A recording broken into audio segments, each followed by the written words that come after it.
அத்தியாயம் 1. சினிமாஸ்கோப் அகலத்திரையில் வயதான கதாநாயகன் மேக்கப் மேனின் உபயத்தால் ஹீரோவாக மாறி மாட்டு வண்டியில் ஹெலிகாப்டரை துரத்தி கொண்டிருக்க தியேட்டரில் விசில் பறந்தது. வில்லன் கையில் மிஷின் கன்னை வைத்து கொண்டு ஹீரோவையும் மாட்டு வண்டியையும் தவிர சகலத்தையும் சுட்டான். பாக்ஸ் ஆபீஸில் உட்கார்ந்து படம் பார்த்து கொண்டிருந்த சம்பத்குமார் தலையில் அடித்து கொண்டு பக்கத்தில் உட்கார்ந்திருந்த சோபனாவை பார்த்தான். இதுக்குதான் தமிழ் படம் வேண்டான்னு சொன்னேன், நீ கேட்கல. லாஜிக்கெல்லாம் பார்க்காதீங்க, மூளைய கலட்டி ஓரமா வச்சுட்டு படம் பார்க்க வரணும்னு பேப்பர்ல விளம்பரம் போட்டிருந்தா சரியா இருந்திருக்கும். 47 வயது ஹீரோ 17 வயது பொண்ணோட டூயட் பாடுறது நம்ம தமிழ் படத்துல மட்டும்தான் நடக்கும். அங்க பாரு, மாட்டு வண்டியை ஓட்டிக்கிட்டே ஹெலிகாப்டருக்கு தாவுறாரு. தியேட்டரில் விசில் சத்தம் உறைந்து போயிற்று. போலாமா சோபனா? நான் இன்னும் கொஞ்ச நேரத்துல இந்த தியேட்டர்ல இருந்தா பிளேடை எடுத்துக்கிட்டு போய் ஸ்கிரீனை கிழிச்சிடுவேன். சோபனா சிரித்து கொண்டே எழுந்தாள். சரி வாங்க போலாம், படம் இன்னும் 10 நிமிஷத்துல முடிஞ்சிரும் போல இருக்கு. கூட்டம் வந்துட்டா காரை எடுக்க முடியாது. சம்பத்குமாரும் சோபனாவும் எழுந்தார்கள். ஹீரோ இப்போது ஹெலிகாப்டரை பற்றி கொண்டு தொங்க வில்லன் ஹீரோவின் கையை தன் காலால் மிதித்து நெரித்து கொண்டிருந்தான். இருங்க, பார்த்துட்டு போலாம். சோபனா நிற்க சம்பத் சிரித்தான். ஹீரோ கீழே விழமாட்டான், நீ தைரியமா வா சோஃபி. இருவரும் வெளியே வந்தார்கள். சரிந்து போன காரிடரில் நடந்தார்கள். மணி என்னங்க? 12:30. இனிமே செகண்ட் ஷோவெல்லாம் வரக்கூடாதுங்க. ஏன்? தூக்கம் கெடுது, காலையில சீக்கிரம் எந்திரிக்க முடியறதில்ல. நீங்க 8 மணி வரைக்கும் படுத்து தூங்குற மாதிரி என்னால தூங்க முடியுமா? இருவரும் காரிடரை முடித்து கொண்டு கீழே வந்தார்கள். பிரம்மாண்டமான அந்த காம்ப்ளெக்ஸ் தியேட்டருக்கு வலது பக்கம் கார் பார்க்கிங் தெரிய, சோஃபி நீ இங்கேயே நில்லு, நான் காரை டிரைவ் பண்ணி இங்கே கொண்டு வந்துடுறேன், நீ அப்படி ஓரமா நில்லு. சோபனா ஓரமாய் போய் நின்று கொள்ள சம்பத்குமார் கார் பார்க்கிங்கை நோக்கி போனான். பனியில் நனைந்து கொண்டிருந்த உயர்ந்த ஜாதி கார்களுக்கு மத்தியில் சம்பத்குமார் நடந்த போது பின்பக்கம் அந்த குரல் கேட்டது. ஹலோ சம்பத்குமார். திரும்பினான். ஒரு காருக்கு பக்கத்தில் யாரோ மசமசப்பாய் தெரிந்தார். யாரு? உருவம் நெருங்கி வந்தது. என்ன தெரியலையா சம்பத்குமார்? நான் தியானேஸ்வரன். இன்டெக் இண்டஸ்ட்ரியல்ஸ் எக்ஸிபிஷன்ல 2 பேரும் ஒரு தடவை மீட் பண்ணிக்கிட்டோமே. Yes, how are you? Very fine. நீங்களும் உங்க மனைவியும் படத்துக்கு வந்திருக்கீங்க போலிருக்கு. ஆமா, நீங்க? நானும் படத்துக்கு தான், பட் தனியா வந்தேன். ஒய்ஃப் ஊருக்கு போயிருக்கா. நல்ல வேலை, அவங்க இந்த படத்தை பாக்குற கொடுமையிலேருந்து தப்பிச்சிட்டாங்க. தியானேஸ்வரன் சிரிச்சான். இப்படி ஒரு பாடாதி படம் எடுக்கிறதுக்காக கோடி கணக்குல பணத்தை செலவு பண்றாங்க. அந்த பணத்தை வச்சு ஒரு இண்டஸ்ட்ரி கட்டினாலாவது ஒரு 300-400 பேருக்கு வேலை கிடைக்கும். அப்படின்னு பார்த்தா சினிமா யார் எடுக்கிறது? இன்னைக்கு இந்தியாவில் இருக்கிற மக்கள் வயிற்றுக்கு சோறு இல்லாததை பத்தி கூட கவலைப்பட மாட்டாங்க. புதுசா படம் வரலைன்னு கன்னத்துல கைய வச்சுக்கிட்டு உட்கார்ந்துடுவாங்க. பொங்கலுக்கும் தீபாவளிக்கும் புது படம் வரலைன்னா தமிழன் பண்டிகையே கொண்டாட மாட்டான். சரியா சொன்னீங்க சம்பத்குமார். பை த பை, பிஸ்னஸ்லாம் எப்படி போய்கிட்டு இருக்குது? எல்லாமே ஸ்மூத் கோயிங். உங்க டெக்ஸ்டைல்ஸ் பிஸ்னஸ் எப்படி? நல்லா போய்கிட்டு இருக்குது. ஒரு நாளைக்கு நம்ம மில் பக்கம் வாங்கலேன். அவசியம் வரேன். see you, good night. Good night. Sampathkumar கையசைத்து விடைபெற்று கொண்டு கார் பார்க்கிங்கின் கோடியில் இருந்த தன்னுடைய காரை நோக்கி போனான். காரின் கதவின் லாக்கை விடுவித்து உள்ளே போய் சாவியை சொருகி இன்ஜினை உசுப்பினான். அது ஆரோக்கியமாய் கனைத்துவிட்டு நகர்ந்தது. இடைவெளிக்கிடையே காரை மெதுவாக உருட்டி கொண்டு சோபனா நின்றிருந்த இடத்துக்கு வந்தான். லேசாய் வியப்புக்கு போனான். சோபனா நின்றிருந்த இடம் வெறுமையாய் இருந்தது. இவள் எங்கே போனாள்? சம்பத்குமார் காரை விட்டு இறங்கி முகம் பூராவும் குழப்பத்தை ஒட்டி வைத்து கொண்டு சுற்றும் முற்றும் பார்த்தான். கண்களுக்கு தட்டுப்படவில்லை. தியேட்டருக்குள்ளே ஹீரோ வில்லனை புரட்டி எடுத்து கொண்டிருப்பதற்கு அடையாளமாய் விசில் சத்தம் காரை துளைத்தது. சோபனா எங்கே? சம்பத்குமார் பயத்தோடு காரிடர் பக்கம் பார்த்து கொண்டிருந்த போது ஒரு தூணின் மறைவில் இருந்து மெல்ல வெளிப்பட்டாள் சோபனா. வேகமாய் அவனை நோக்கி வந்தாள். சற்று கோபமாய் அவளை பார்த்தான் சம்பத்குமார். சோஃபி, இது என்ன விளையாட்டு? கோவப்படாதீங்க. 2 வீலர் பார்க்கிங்ல எனக்கு தெரிஞ்ச ஒருத்தர் வண்டியை எடுக்க வந்துட்டார். அவர் கண்ணில் படாம மறைய வேண்டியதாயிடுச்சு. சம்பத்குமார் நோகாமல் தன் தலையில் அடித்து கொண்டான். இந்த பயம் எப்ப உன்னை விட்டு போகுமோ? Very simple. என்ன? உங்க கையால தாலியை கட்டிக்கிட்ட பிறகு உடனே அந்த விஷயத்துக்கு வந்துடுவியே. வந்து கார்ல ஏறு. சோபனா சுற்றும் முற்றும் பார்த்துவிட்டு காருக்குள் ஏறி கொண்டாள். சம்பத்குமார் ஸ்டேரிங்கை கையாண்டு தியேட்டருக்கு வெளியே வந்தான். சாலை வெறிச்சோடி கிடக்க குளிர்காற்று இருவரையும் அலம்பியது. சோஃபி, எனக்கு மட்டும் உன் கழுத்துல தாலி கட்டணுங்கிற ஆசை இல்லைன்னு நினைக்கிறியா? ஆசை இருக்கிற மாதிரி தெரியலையே. எதுக்கும் காலம் வர வேண்டாமா? வீட்டுல ஒருத்தி நான் கட்டின தாலியோட சட்டப்பூர்வமா சம்மணம் போட்டு உட்கார்ந்துட்டு இருக்கா. அவளை சரி கட்டாம எப்படி உன் கழுத்துல தாலியை கட்ட முடியும்? அப்படின்னா காலம் பூராவும் நான் உங்களுக்கு ஸ்டெப்னி தானா? ஏன் அந்த வார்த்தை சொல்ற சோஃபி? கொஞ்ச நாள் பொறுத்துக்கோ. என்னோட மனைவி சவிதாவை கன்வின்ஸ் பண்ணி. எனக்கு நம்பிக்கை இல்லைங்க. என்ன நம்பிக்கை இல்ல? உங்க மனைவி நீங்க என்னை 2ஆம் தாரமா கல்யாணம் பண்ணிக்க சம்மதம் கொடுப்பாங்கன்னு. சவிதா ரொம்ப நல்லவ. என்னோட சந்தோஷத்துக்காக அவ எதை வேணாலும் செய்வா. சோபனா சிரித்தாள். எதுக்காக சிரிக்கிற? ஒரு பொண்ணு எதை வேணும்னாலும் பங்கு போட்டுக்குவா, பட் புருஷனை தவிர. 1 மாசம் பொறுத்துக்கோ சோஃபி. நம்ம கல்யாணத்தை சவிதாவே முன்னாடி நின்று பண்ற மாதிரி நான் செய்கிறேன். பார்க்கலாம். கார் மேலும் 10 நிமிடம் பயணித்து அந்த ஒர்க்கிங் உமன் ஹாஸ்டலுக்கு முன்பாய் போய் நின்றது. நாளைக்கு எங்க மீட் பண்ணலாம் சோஃபி? 2 நாள் வேண்டாம். ஏன்? ஆபீஸ்ல ஜெனரல் மீட்டிங். ராத்திரி 8 மணி வரைக்கும் நான் ஆபீஸ்ல தான் இருந்தாகணும். அப்ப மறுபடியும் எப்ப? ஃபோன் பண்ணி சொல்றேன். Good night with sweet dreams. Good night. Shobana கையசைத்து விட்ட காருக்குள் போக சம்பத்குமார் காரை நகர்த்தினான். பிரதான சாலையை கடந்து ஒரு கிளை சந்துக்குள் நுழைந்த போது காரின் பின்பக்க சீட்டுக்கு அடியில் அதுவரையிலும் மூச்சு காட்டாமல் படுத்திருந்த அந்த உருவம் மெல்ல எழுந்து உட்கார்ந்தது. இடுப்புக்கு சுற்றி வைத்திருந்த அந்த பழைய தாம்பு கயிறை எடுத்துக்கொண்டது. அத்தியாயம் 2. அதிகாலை 5:45 மணி. ரூபலா கொடுத்த டீயை குடித்துவிட்டு ஜாக்கிங் புறப்பட்டு போக தயாராக இருந்த விவேக் காம்பவுண்ட் கேட்டை யாரோ திறக்கும் சத்தம் கேட்டு எட்டி பார்த்தான். கேட்டுக்கு வெளியே ஒரு கைனடிக் ஹோண்டா ஸ்கூட்டர் நின்று இருக்க சல்வார் கமிஸ் அணிந்த ஒரு பெண் கேட்டை திறந்தபடி உள்ளே வந்து கொண்டிருந்தாள். ரூபலா, யாரோ வந்திருக்காங்க, போய் யாருன்னு பாரு. இனிமே நீங்க ஜாக்கிங் போன மாதிரி தான். ரூபலா முணங்கி கொண்டே போய் வாசற்கதவை திறக்க போர்டிகோ படியில் அந்த சல்வார் கமிஸ் ஏறி கொண்டிருந்தாள். யார் வேணும்? மிஸ்டர் விவேக் இருக்காரா? நீங்க? என் பெயர் குழலி, பிரஸ் ரிப்போர்ட்டர். ஃப்ரீலான்சரா ஒர்க் பண்றேன். மிஸ்டர் விவேக்குக்கு என்னை தெரியும். பிரஸ் மீட்டிங்ல நிறைய தடவை பார்த்திருக்கேன். 1 நிமிடம் இப்படி உட்காருங்க. ரூபலா வரவேற்பறையில் இருந்த சோஃபாவை குழலிக்கு காட்டிவிட்டு உள்ளே போனாள். கால்களுக்கு ஷூக்களை மாட்டிக்கொண்டிருந்த விவேக் நிமிர்ந்தான். யாரு? பேர் குழலி, பிரஸ் ரிப்போர்ட்டர். ஓ, வண்டார் குழலியா? வண்டார் குழலி? அந்த பொண்ணோட முழு பெயர் அதுதான். ஆனா பத்திரிகை உலகத்துல குழலின்னு சொன்னாதான் தெரியும். குழலியோட அப்பா ஒரு தமிழ் பேராசிரியர். அதான் இப்படி ஒரு இனிமையான இலக்கிய பெயர். சரி, எதுக்காக வந்திருக்கான்னு விசாரிச்சியா? உங்களை பார்க்கணுமா? விவேக் எழுந்தான். ஒரு பிரஸ் ரிப்போர்ட்டர் காலங்காத்தாலேயே என்னை பார்க்க வந்திருக்கானா? ஏதோ விஷயம் இல்லாம இருக்காது. வரவேற்பறைக்குள் நுழைந்தான் விவேக். உட்கார்ந்திருந்த குழலி எழுந்தாள். Good morning sir. வாமா குழலி, சூரிய உதயத்துக்கு முந்தி போலீஸ்மேனோட வீட்டுக்கு வந்திருக்க. என்ன விஷயம்? சார், இப்ப நீங்க ஃப்ரீயா இருக்கீங்களா? உங்ககிட்ட கொஞ்சம் பேசணும். பேசலாமே. அவளுக்கு எதிரே உட்கார்ந்தான் விவேக். சொல்லு, என்ன விஷயம்?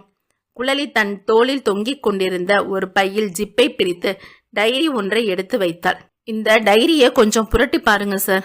விவேக் வாங்கி புரட்டி பார்த்தான். டைரி சுத்தமாய் அதிகமாய் எழுதப்படாமல் இருந்தது. பெயர், முகவரி எதுவும் இல்லை. ஜனவரி 1 தேதியில் மட்டும் புத்தாண்டு வாழ்த்துக்களோடு 30 முக்கோடி தேவர்கள் அண்ட் தேவதைகள். விவேக்கின் நெற்றியில் மெல்லிதாய் குழப்பம் பரவ மற்ற பக்கங்களை புரட்டினான். எல்லாமே வெறுமையாய் வந்தது. ஜனவரி 27 அச்சிட்ட பக்கம் வந்தது. பால் பாயிண்ட் பேனாவால் எழுதப்பட்ட அந்த 3 ஆங்கில வார்த்தைகள் பார்வைக்கு கிடைத்தன. VRS. விவேக் அந்த வார்த்தைகளை உச்சரித்து பார்த்துவிட்டு குழலியை ஏறிட்டான். இது யாரோட டைரி? தெரியல சார். உனக்கு எப்படி கிடைச்சது? நேற்று மிட்நைட் ஒரு 1 மணி இருக்கும் சார். நான் என்னோட அப்பார்ட்மெண்ட்ல ஜன்னலுக்கு பக்கத்துல படுத்து தூங்க பிடிக்காம புரண்டுகிட்டே இருந்தேன்.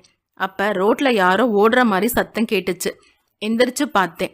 யாரோ ஒருத்தன் இருட்டுல சூட்கேஸை கையில வச்சுக்கிட்டு ஓடிட்டு இருந்தான். நான் பார்த்துட்டு இருக்கும் போதே என்னோட அப்பார்ட்மெண்ட்டுக்கு நேர் எதிரே இருந்த ஒரு பெரிய குப்பை தொட்டிக்கு பின்னாடி போய் மறைஞ்சான். குத்துக்காலிட்டு உட்கார்ந்து சூட்கேஸை பிரிச்சு எதையோ கிளறி பார்த்தான். கடைசியில இந்த டைரியை எடுத்து குப்பை தொட்டிக்குள்ள வீசிட்டு சூட்கேஸோட ஓடி போயிட்டான். நான் உடனே டார்ச் லைட்டோட அந்த குப்பை தொட்டிக்கு போய் அவன் வீசி எறிஞ்ச டைரியை எடுத்துக்கிட்டு வந்துட்டேன். அவன் ஒரு சூட்கேஸ் திருடனா இருக்கலாம். யார்கிட்ட இருந்தாவது அடிச்சிட்டு வந்த சூட்கேஸை குப்பை தொட்டிக்கு பக்கத்துல உட்காந்து பிரிச்சு பார்த்துட்டு வேண்டாத பொருட்களை வீசிட்டு போயிருக்கலாம். You are correct sir.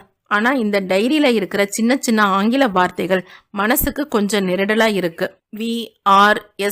VRS தானே? ஆமா சார். அது என்ன அர்த்தம்? வீணா நாங்கள், எஸ்னா சரி, நாங்கள் சரியா இருக்கிறோம். அப்படி அர்த்தம் வராதே சார். VR ஓகேன்னு எழுதிருந்தா அது சரியா இருந்திருக்கும். VRSனா அது வித்தியாசமா இருக்கே. அது ஏதோ கோட் வேர்டா இருக்கலாம் சார். அவ்வளவு சுலபமா இதை எடுத்துக்க முடியல. காரணம் 27ஆம் தேதி அச்சிட்ட பக்கத்துல இருக்கிற சின்ன சின்ன வார்த்தைகள் மாதிரியே பிப்ரவரி 27, மார்ச் 27, ஏப்ரல் 27, மே 27 அச்சிட்ட பக்கங்களிலும் சில வார்த்தைகள் இருக்கு. Is it? புரட்டி பாருங்க சார். விவேக் பார்த்தான். பிப்ரவரி 27 அச்சிட்ட பக்கத்தில் ஈசன். இது என்ன வார்த்தை? மார்ச் 27 பாருங்க சார். பார்த்தான். யுவி. ஏப்ரல் 27 பக்கத்துக்கு போனான் Vivek. Honey B. May 27 D. Vivek பரபரவென்று மற்ற பக்கங்களை புரட்டி பார்க்க எதுவுமே எழுதப்படாமல் வெறுமையா இருந்தது. குழலி சொன்னாள், அந்த டைரியில் இருக்கிற மொத்த எழுத்துக்களுமே அவ்வளவுதான் சார். என்னோட சந்தேகம் எல்லாம் அந்த டைரி ஒரு கடத்தல் பேர்வழியோட தான் இருக்கலாம். இப்ப என்ன மந்த்? மார்ச். தேதி 23. இந்த டைரி படி மார்ச் 27ஆம் தேதி யுவின்னு எழுதியிருக்கு. யூனா நீ, வீணா நாங்கள். இவ்வளவு சிம்பிளான வார்த்தைகளை டைரியில் எழுதி வைப்பானேன்? இது நிச்சயமா ஏதோ ஒரு கள்ளக்கடத்தல் விவகாரமா தான் இருக்கணும் சார். குழலி, அந்த சூட்கேஸ் திருடனை இன்னொரு தடவை பார்த்தா உன்னால அடையாளம் சொல்ல முடியுமா? அது சாத்தியமில்ல சார். ஏன்? அவனோட முகத்தை நான் சரியா பார்க்கல. ஆனா ஒரு அடையாளத்தை நோட் பண்ணினேன். என்ன?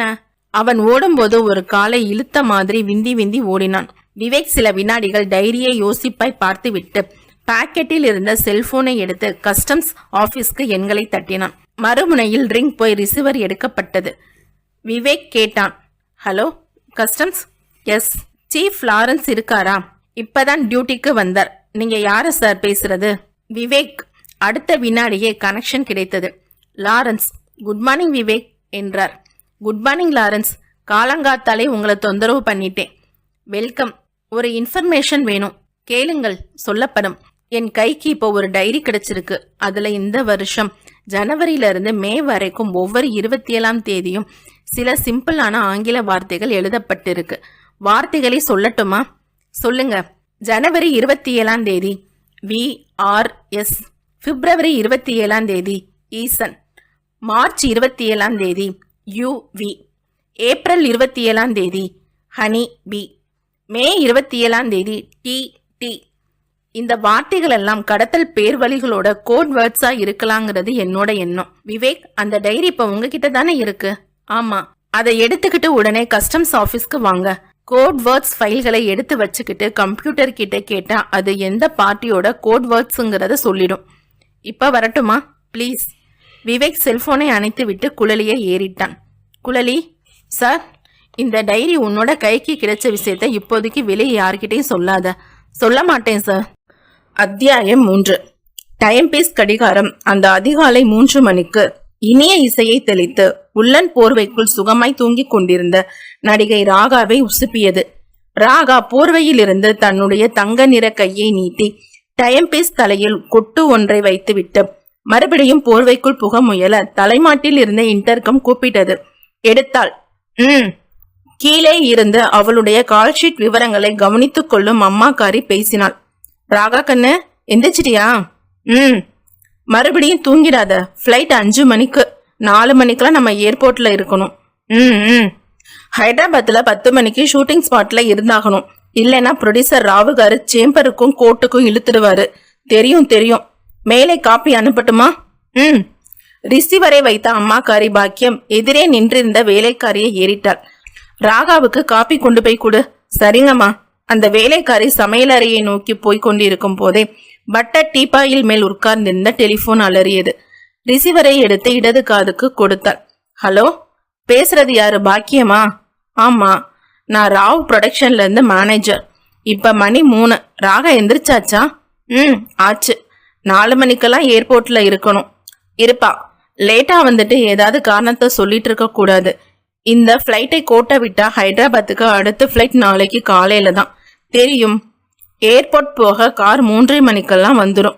மேனேஜர் சார், நீங்க டென்ஷன் படாம ஃப்ரீயா இருங்க. சரியா 4 மணிக்கெல்லாம் நானும் ராகாவும் ஏர்போர்ட்ல இருப்போம். அது போதும். மேனேஜர் ரிசீவரை வைத்துவிட வேலைக்காரி காஃபியை கலந்து கொண்டு சமையல் அறையிலிருந்து வெளிப்பட்டாள். பாக்கியம் காபி டம்ளரை வாங்கி கொண்டாள். நீ போய் மத்த வேலைய பாரு, ராகாவுக்கு நான் காஃபியை கொடுத்துறேன். சரிங்கம்மா. காஃபி டம்ளரோடு பாக்கியம் மாடிப்படிகளில் ஏறி ராகாவின் அறைக்கதவை தள்ளினாள். ராகா எழுந்து வாஷ் பேஷனுக்கு முன்னால் இருந்த கண்ணாடியில் முகம் பார்த்தபடி பல்லை விலக்கி கொண்டிருந்தாள். வாய் பூராவும் பற்பசை நுரை. மேனேஜர் போன் பண்ணிட்டான். 3:30 மணிக்கு கார் வந்துடுமா. சீக்கிரம் வாயை கொப்பளிச்சுட்டு காப்பிய சாப்பிடு. வாயில் இருந்த பற்பசை எச்சிலை வாஷ் பேஷனில் உமிழ்ந்து விட்டு பாக்கியத்தை பார்த்தாள் ராகா. அம்மா, என்ன 2-3 நாளாவே காலையில எந்திரிச்சதுமே தலைய சுத்துது. வாயில உமிழ்நீர் ஊறி வாந்தி வர மாதிரி இருக்கு. பாக்கியம் திடுக்கிட்டு போய் மகளை பார்த்தாள். என்னடி சொல்ற? டாக்டரை போய் பார்க்கணுமா? மாத்திரையெல்லாம் ஒழுங்கா சாப்பிடுறியா இல்லையா? 2 நாள் சாப்பிடாம விட்டுட்டேன். என்னடி இவ்வளோ அலட்சியமா பேசுற? தினம் தவறாம மாத்திரை போட்டுக்க வேண்டாமா? எப்படியோ மறந்துட்டேன். அடிக்கடி அபார்ஷன் பண்ணுனா உடம்போட மினுமினுப்பு போயிடும். அப்புறம் மும்பைக்காரி தான் முன்னாடி வந்து நிப்பா. இனிமே ஜாக்கிரதையா இருக்கேம்மா. சரி, எத்தனை நாள் தள்ளி போச்சுன்னு கணக்கு பார்த்தியா? இல்லம்மா, கணக்கு போட்டு பாரு. கீழே டெலிபோன் கத்துது, நான் போய் பேசிட்டு வர்றேன். பாக்கியம் சொல்லிவிட்டு கீழே இறங்கி போனாள். டெலிபோன் பிடிவாதமாய் கத்தி கொண்டிருந்தது. போய் ரிசீவரை எடுத்தாள். ஹலோ. மறுமுனையில் ராவ் புரொடக்ஷன் மேனேஜர் பேசினான். பாக்கியம், ஏர்போர்ட்டுக்கு கார் அனுப்புறதா சொன்னேன் இல்லையா? ஆமா. டிரைவர் இப்ப காரை எடுத்துக்கிட்டு வரக்கூடிய நிலையில இல்ல. ஏன்? வயிறு ஃபுல்லா சாராயத்தை நெப்பிட்டு படுத்திருக்கான். தலையில 4 பக்கெட் தண்ணி ஊத்தியாச்சு. ஆள் இப்போதைக்கு எந்திரிக்கிற மாதிரி தெரியல. இப்ப என்ன பண்றது? உங்க கார்ல வந்துட வேண்டியதுதான். அது காருக்கு பெட்ரோல், டிரைவருக்கு பேட்டா கம்பெனி கொடுத்துடும். அப்படின்னா சரி, லேட் பண்ணிடாதீங்க. சரி, 4 மணிக்கெல்லாம் ஏர்போர்ட்ல இருக்கணும். இருப்போம். டிக்கெட்டை எடுத்துட்டு வர மறந்துடாதீங்க. மறப்போமா? ராகா ரெடி ஆயிட்டாளா? ரெடி ஆயிட்டா. பாக்கியம் ரிசீவரை வைத்து விட்டு மறுபடியும் மாடிப்படிகளில் ஏறினாள். மூச்சு வாங்கி கொண்டே ராகாவின் அறைக்குள் நுழைந்தாள். ராகா, ஏர்போர்ட்டுக்கு நம்ம கார்ல தான் போகணுமாம். பேச்சு சட்டென்று நின்றது. ராகா கீழே விழுந்திருந்தாள். மல்லாந்த நிலையில், வெறித்த கண்கள், சலனம் இல்லாத உடல். கடைவாயில் இருந்தும் மூக்கு துவாரத்தில் இருந்தும் இரத்தக்கோடு கிழிந்த மாதிரி ஒழுகி இருந்தது. அத்தியாயம் 4. விவேக் கஸ்டம் ஆபீஸ்க்குள் நுழைந்த போது மணி 6:45. சூரியன் தலையை நீட்டி ஓசோன் காற்றின் வெளிச்சத்தை பரப்பி இருந்தது. தன்னுடைய அறைக்குள் உட்கார்ந்து டீயை குடித்து கொண்டிருந்த லாரன்ஸ் விவேக்கை பார்த்ததும் மலர்ந்தார். வாங்க விவேக். விவேக் எதிரில் போய் உட்கார்ந்தான். டீ சாப்பிட்றீங்களா? வேண்டாம், இந்த டைரியை கொஞ்சம் பாருங்க லாரன்ஸ். லாரன்ஸ் வாங்கி டைரியை புரட்டி பார்த்து விட்டு தன் பெரிய நெற்றியை வரி வரியாய் சுருக்கினான். நோ டவுட் மிஸ்டர் விவேக், இது ஏதோ கள்ளக்கடத்தல் சம்பந்தப்பட்ட கோட்வேர்ட்ஸ் மாதிரி தான் தெரியுது. ஜனவரியில இருந்து மே மாசம் வரைக்கும் ஒவ்வொரு 27ஆம் தேதியும் கள்ளக்கடத்தல் சம்பந்தப்பட்ட காரியங்கள் நடந்திருக்கும். இந்த கோட்வேர்ட்ஸோட சொந்தக்காரர்கள் எந்த கோஷ்டிங்கிறத 10 நிமிஷம் நேரத்துக்குள்ள கண்டுபிடிச்சிடலாம். சொன்னவன் இன்டர்காமின் பட்டனை தட்டி பேசினான். சுபாஷ், 1 நிமிஷம் என்னோட ரூமுக்கு வந்துட்டு போ. அடுத்த 2 நிமிடமே சுபாஷ் வந்தான். இளைஞன் பளிச்சென்று வெள்ளையில் பேண்ட் ஷர்ட். சார், இந்த டைரியில ஜனவரியிலிருந்து மே மாசம் வரைக்கும் ஒவ்வொரு 27ஆம் தேதியும் ஒரு கோட் வேர்ட் எழுதப்பட்டிருக்கு. இந்த கோட் வேர்ட்ஸை கம்ப்யூட்டருக்கு கொடுத்து இது எந்த கோஷ்டிக்கு சொந்தமானதுன்னு கண்டுபிடிங்க. Yes sir. சுபாஷ் டைரியை வாங்கி கொண்டு நகர முயல விவேக் எழுந்தான். இஃப் யூ டோன்ட் மைண்ட், நானும் வரலாமா? With pleasure. லாரன்ஸும் எழுந்தார். சுபாஷ் முன்னால் நடக்க இருவரும் பின் தொடர்ந்தார்கள். கஸ்டம்ஸ் கட்டடத்தின் உட்பக்கம் இருந்த ஏர் கண்டிஷனர் உருமும் கம்ப்யூட்டர் அறைக்குள் நுழைந்தார்கள். நீளமான மேஜை மேல் 4-5 வகை கம்ப்யூட்டர்கள் மின்சாரத்தில் உயிர் பிடித்து ஒளிர்ந்து கொண்டிருந்தது. கம்ப்யூட்டருக்கு முன்பாய் போய் நின்றான் சுபாஷ். டைரியை பிரித்து வைத்து கொண்டு அதில் இருந்த கோட் வேர்ட்ஸை கம்ப்யூட்டருக்குள் ஃபீட் செய்து சர்ச் அண்ட் ஃபவுண்ட் என்ற பட்டனை தட்டினான். மானிட்டர் திரையில் டைரியில் இருந்த கோட் வேர்ட்ஸ் வார்த்தைகள் ஒரு ஓரமாய் நிறுத்தி வைத்து விட்டு சர்ச் என்ற வார்த்தையை உயிர்ப்பித்து கொண்டு அலைந்தது. ஒவ்வொரு கள்ளக்கடத்தல் கோஷ்டியின் பெயரும் கம்ப்யூட்டர் திரையில் தோன்றி உடனே மறைந்தது. கிட்டத்தட்ட 10 நிமிடம். கம்ப்யூட்டர் இப்போது சலித்து கொண்டு நில் என்று பெரியதாய் எழுதி காட்டியது. லாரன்ஸ் விவேக்கை ஏறிட்டார். இது கள்ளக்கடத்தல் விவரமா இல்ல மிஸ்டர் விவேக், வேறு ஏதோ. இந்த டைரியை உங்களுக்கு கொடுத்தது யாரு? ஒரு பெண், பத்திரிகை ரிப்போர்ட்டர், பேர் குழலி. சூட்கேஸை திருடிட்டு வந்த யாரோ ஒரு பேர்வழி ராத்திரி அவ வீட்டுக்கு எதிரில இருந்த குப்பை தொட்டிக்கு பின்னாடி உட்கார்ந்து சூட்கேஸை பிரிச்சு பார்த்து வேண்டாத இந்த டைரியை எடுத்து குப்பை தொட்டியில வீசிட்டு போயிருக்கான். அந்த சூட்கேஸ் திருடன் யாருங்கிறத கண்டுபிடிச்சா அவன் மூலமா இந்த டைரி யாரோடதுன்னு கண்டுபிடிச்சிடலாம். விவேக் எழுந்து கொண்டான். என்னோட அடுத்த முயற்சி இதுதான். சாரி, உங்களுக்கு உதவ முடியல. No problem. விவேக் விடைபெற்று கொண்டு வெளியே வந்து தன் மாருதி காரை கிளப்பினான். 20 நிமிடத்தில் போலீஸ் கமிஷனர் ஆபீஸ் வந்தது. மாருதியை மரத்தடியில் நிறுத்தும் போதே வராந்தாவில் இருந்த விஷ்ணு ஓடி வந்தான். Good morning sir. விவேக் ஆச்சரியமானான். விஷ்ணு, என்னடா இவ்வளவு காலங்காத்தால கமிஷனர் ஆபீஸ் பக்கம்? சினிமா நடிகை ராகாவோட கொலை கேஸ் நான் தான் டீல் பண்ணிட்டு இருக்கேன் சார். தெரியும். ஏதாவது ப்ராக்ரஸ் இருக்கா? இல்ல சார், என்கொயரி மட்டும் போய்கிட்டு இருக்கு. இன்னும் யாரையும் பிடிக்க முடியல. அது சம்பந்தமா கமிஷனர் கூட டிஸ்கஸ் பண்ணதான் வந்தேன். கமிஷனர் வந்துட்டாரா? இல்ல சார், மினிஸ்டர் வீட்டுக்கு போயிருக்கதா தகவல். சரி, என்னோட ரெக்கார்ட்ஸ் ரூம் வரைக்கும் வா. என்ன விஷயம் சார்? விவேக் ரெக்கார்ட்ஸ் ரூமை நோக்கி நடந்து கொண்டே தன் கையில் கிடைத்த அந்த டைரியை பற்றி சொன்னான். இப்ப அந்த சூட்கேஸ் திருடன் யாருன்னு தெரியணும். அவனுக்கு கால் கொஞ்சம் ஊனம்னு குழலி சொல்லியிருக்கான். ஆல்பத்தை எடுத்து பார்த்தா ஆள் யாருன்னு தெரிஞ்சிடும். சார், நான் அந்த டைரியை பார்க்கலாமா? பாரு. விஷ்ணு டைரியை வாங்கி புரட்டி பார்த்து பிப்ரவரி 27ஆம் தேதியை பார்த்ததும் சார் என்று குரல் திக்கி நிமிர்ந்தான். என்ன விஷ்ணு? நடிகை ராகா கொலை செய்யப்பட்டது பிப்ரவரி 27ஆம் தேதி சார். அத்தியாயம் 5. விவேக் நிமிர்ந்தான். விஷ்ணு, நீ என்னடா சொல்ற? ஆமா சார், பிப்ரவரி 27ஆம் தேதி ராகா கொலை செய்யப்பட்டா. நீங்க கொண்டு வந்திருக்கிற இந்த டைரியிலையும் பிப்ரவரி 27ஆம் தேதி ஏதோ ஒரு கோட் வேர்ட்ஸ் எழுதியிருக்கு. விவேக் டைரியின் பிப்ரவரி 27ஆம் தேதி பார்த்தான். ஈசன் ஈசன் எழுதியிருக்கே. ராகாவுக்கும் ஈசன்கிற வார்த்தைக்கும் என்ன சம்பந்தம்? விஷ்ணுவும் குழப்பமாய் பின்மண்டையை கீறி கொண்டான். ஒருவேளை இது வேற கேஸோ? விஷ்ணு சார், நடிகை ராகாவோட மர்டர் கேஸ் ஹிஸ்டரி ஃபைல்ஸ் இப்ப யார்கிட்ட இருக்கு? எங்கிட்ட தான் சார். எங்கே? கமிஷனர் ரூம் மேஜை மேல வச்சிருக்கேன், போய் கொண்டா. விஷ்ணு ஓடி போய் கொண்டு வந்தான். விவேக் பக்கத்தில் காலியாக இருந்த ஒரு அறைக்குள் நுழைந்து ஒரு நாற்காலியை ஆக்கிரமித்து கொண்டு ஃபைலை புரட்டினான். முதலில் கொலை செய்யப்பட்ட ராகாவின் புகைப்படங்கள் போஸ்ட்மார்ட்டம் செய்வதற்கு முன்பு எடுத்ததும் விதவிதமாய் பார்வைக்கு கிடைத்தது. விவேக் கேட்டான், மரணம் எப்படி விஷ்ணு? கழுத்துக்கு கயிற்றை போட்டு இறுக்கியிருக்காங்க சார். சம்பவம் நடந்த நேரம் அதிகாலை 3 மணியிலிருந்து 4 மணி. போஸ்ட்மார்ட்டத்துல ஏதாவது குழு? கழுத்துக்கு தாம்பு கயிறை போட்டு இறுக்கியிருக்கணும்னு டாக்டர் மென்ஷன் பண்ணியிருக்கார். அப்படி மென்ஷன் பண்ண காரணம், தாம்பு கயிறுங்கிறது தேங்காய் நாரால செய்யப்படுற கயிறு சார். அந்த கயிற்றால ராகாவோட கழுத்தை இறுக்கின போது கயிற்றில் ஒற்றி இருந்த நார் சிம்புகள் கழுத்து பகுதியில் இருந்திருக்குது. வேற ஏதாவது குழு? இல்ல சார். பிப்ரவரி 27ஆம் தேதி நடந்த ராகா கொலைக்கும் இந்த ஈசன் வார்த்தைக்கும் ஏதாவது சம்பந்தம் இருக்குன்னு நீ நினைக்கிறியா விஷ்ணு? ஒரு சந்தேகம் தான் சார். விவேக் புன்னகையோடு நிமிர்ந்தான். விஷ்ணு, நீ சொல்றபடி பார்த்தா பிப்ரவரி 27ஆம் தேதி மர்டர் நடந்தபடி ஜனவரி 27ஆம் தேதியும் டைரி படி ஒரு மர்டர் நடந்திருக்கணும் இல்லையா? Maybe sir. சரி, முதல்ல பிப்ரவரி 27ஆம் தேதி நடந்த நடிகை ராகாவோட கொலைக்கும் டைரியில இருக்கிற ஈசன் வார்த்தைக்கும் ஏதாவது சம்பந்தம் இருக்கான்னு பாப்போம்.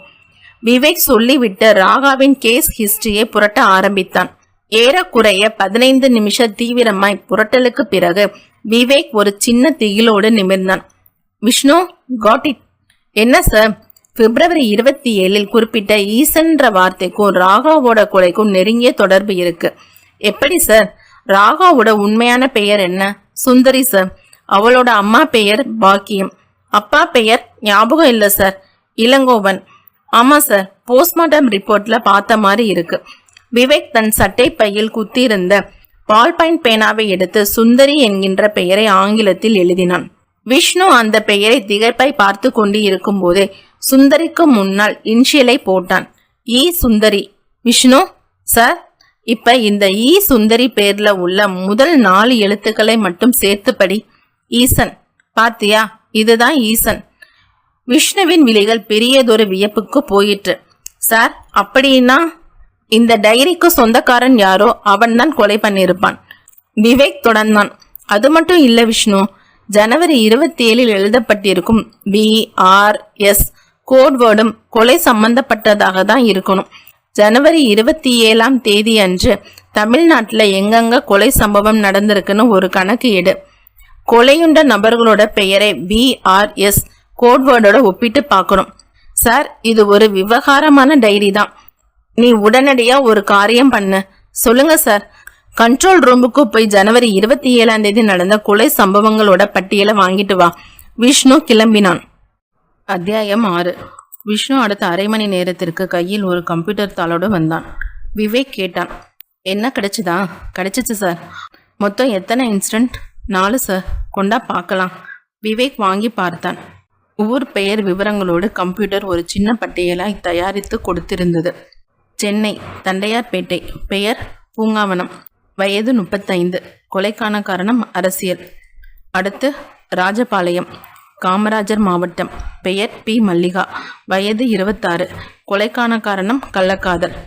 அடுத்து மதுரை சிம்மக்கல், பெயர் VR சம்பத்குமார், வயது 30, கொலைக்கான காரணம் தெரியவில்லை. மேட்டுப்பாளையம் பங்களா ரோடு. அடுத்து பெயர் T. மணிவேல், வயது 70, கொலைக்கான காரணம் சொத்து தகராறு. விஷ்ணு விவேக்கை ஏறிட்டான். இதிலேயே பச்சி மாட்டிக்கிச்சு. யாரு சார்? VR சம்பத்குமார். எப்படி சார்? இனிஷியல் VR சம்பத்குமாரில் முதல் ஆங்கில எழுத்து S. இந்த 3 எழுத்தையும் உச்சரிச்சு பாரு. BRS. கொலையாளி அதைத்தான் தன்னோட டைரியில மாற்றி யாருக்கும் சுலபமாக புரிஞ்சுக்க முடியாத அளவுக்கு BRSன்னு எழுதியிருக்கான். விவேக் கலக்கமானான். சார், இது 2மே நடந்து முடிஞ்சு போன கொலைகள். இன்னைக்கு தேதி மார்ச் 23. இந்த டைரியோட வாசகப்படி மார்ச் 27ஆம் தேதி யாரோ ஒருத்தர் கொலை செய்யப்பட போகிறார். அவரோட கோட்வேர்ட் UV, அதாவது இனிஷியல் U, பெயரில் ஆரம்ப எழுத்து V. ஆமாம் சார். அதே மாதிரி ஏப்ரல் 27ஆம் தேதியும் கொலையாக போகிற நபர்களுக்கான கோட்வேர்ட்ஸ் ஹனி V.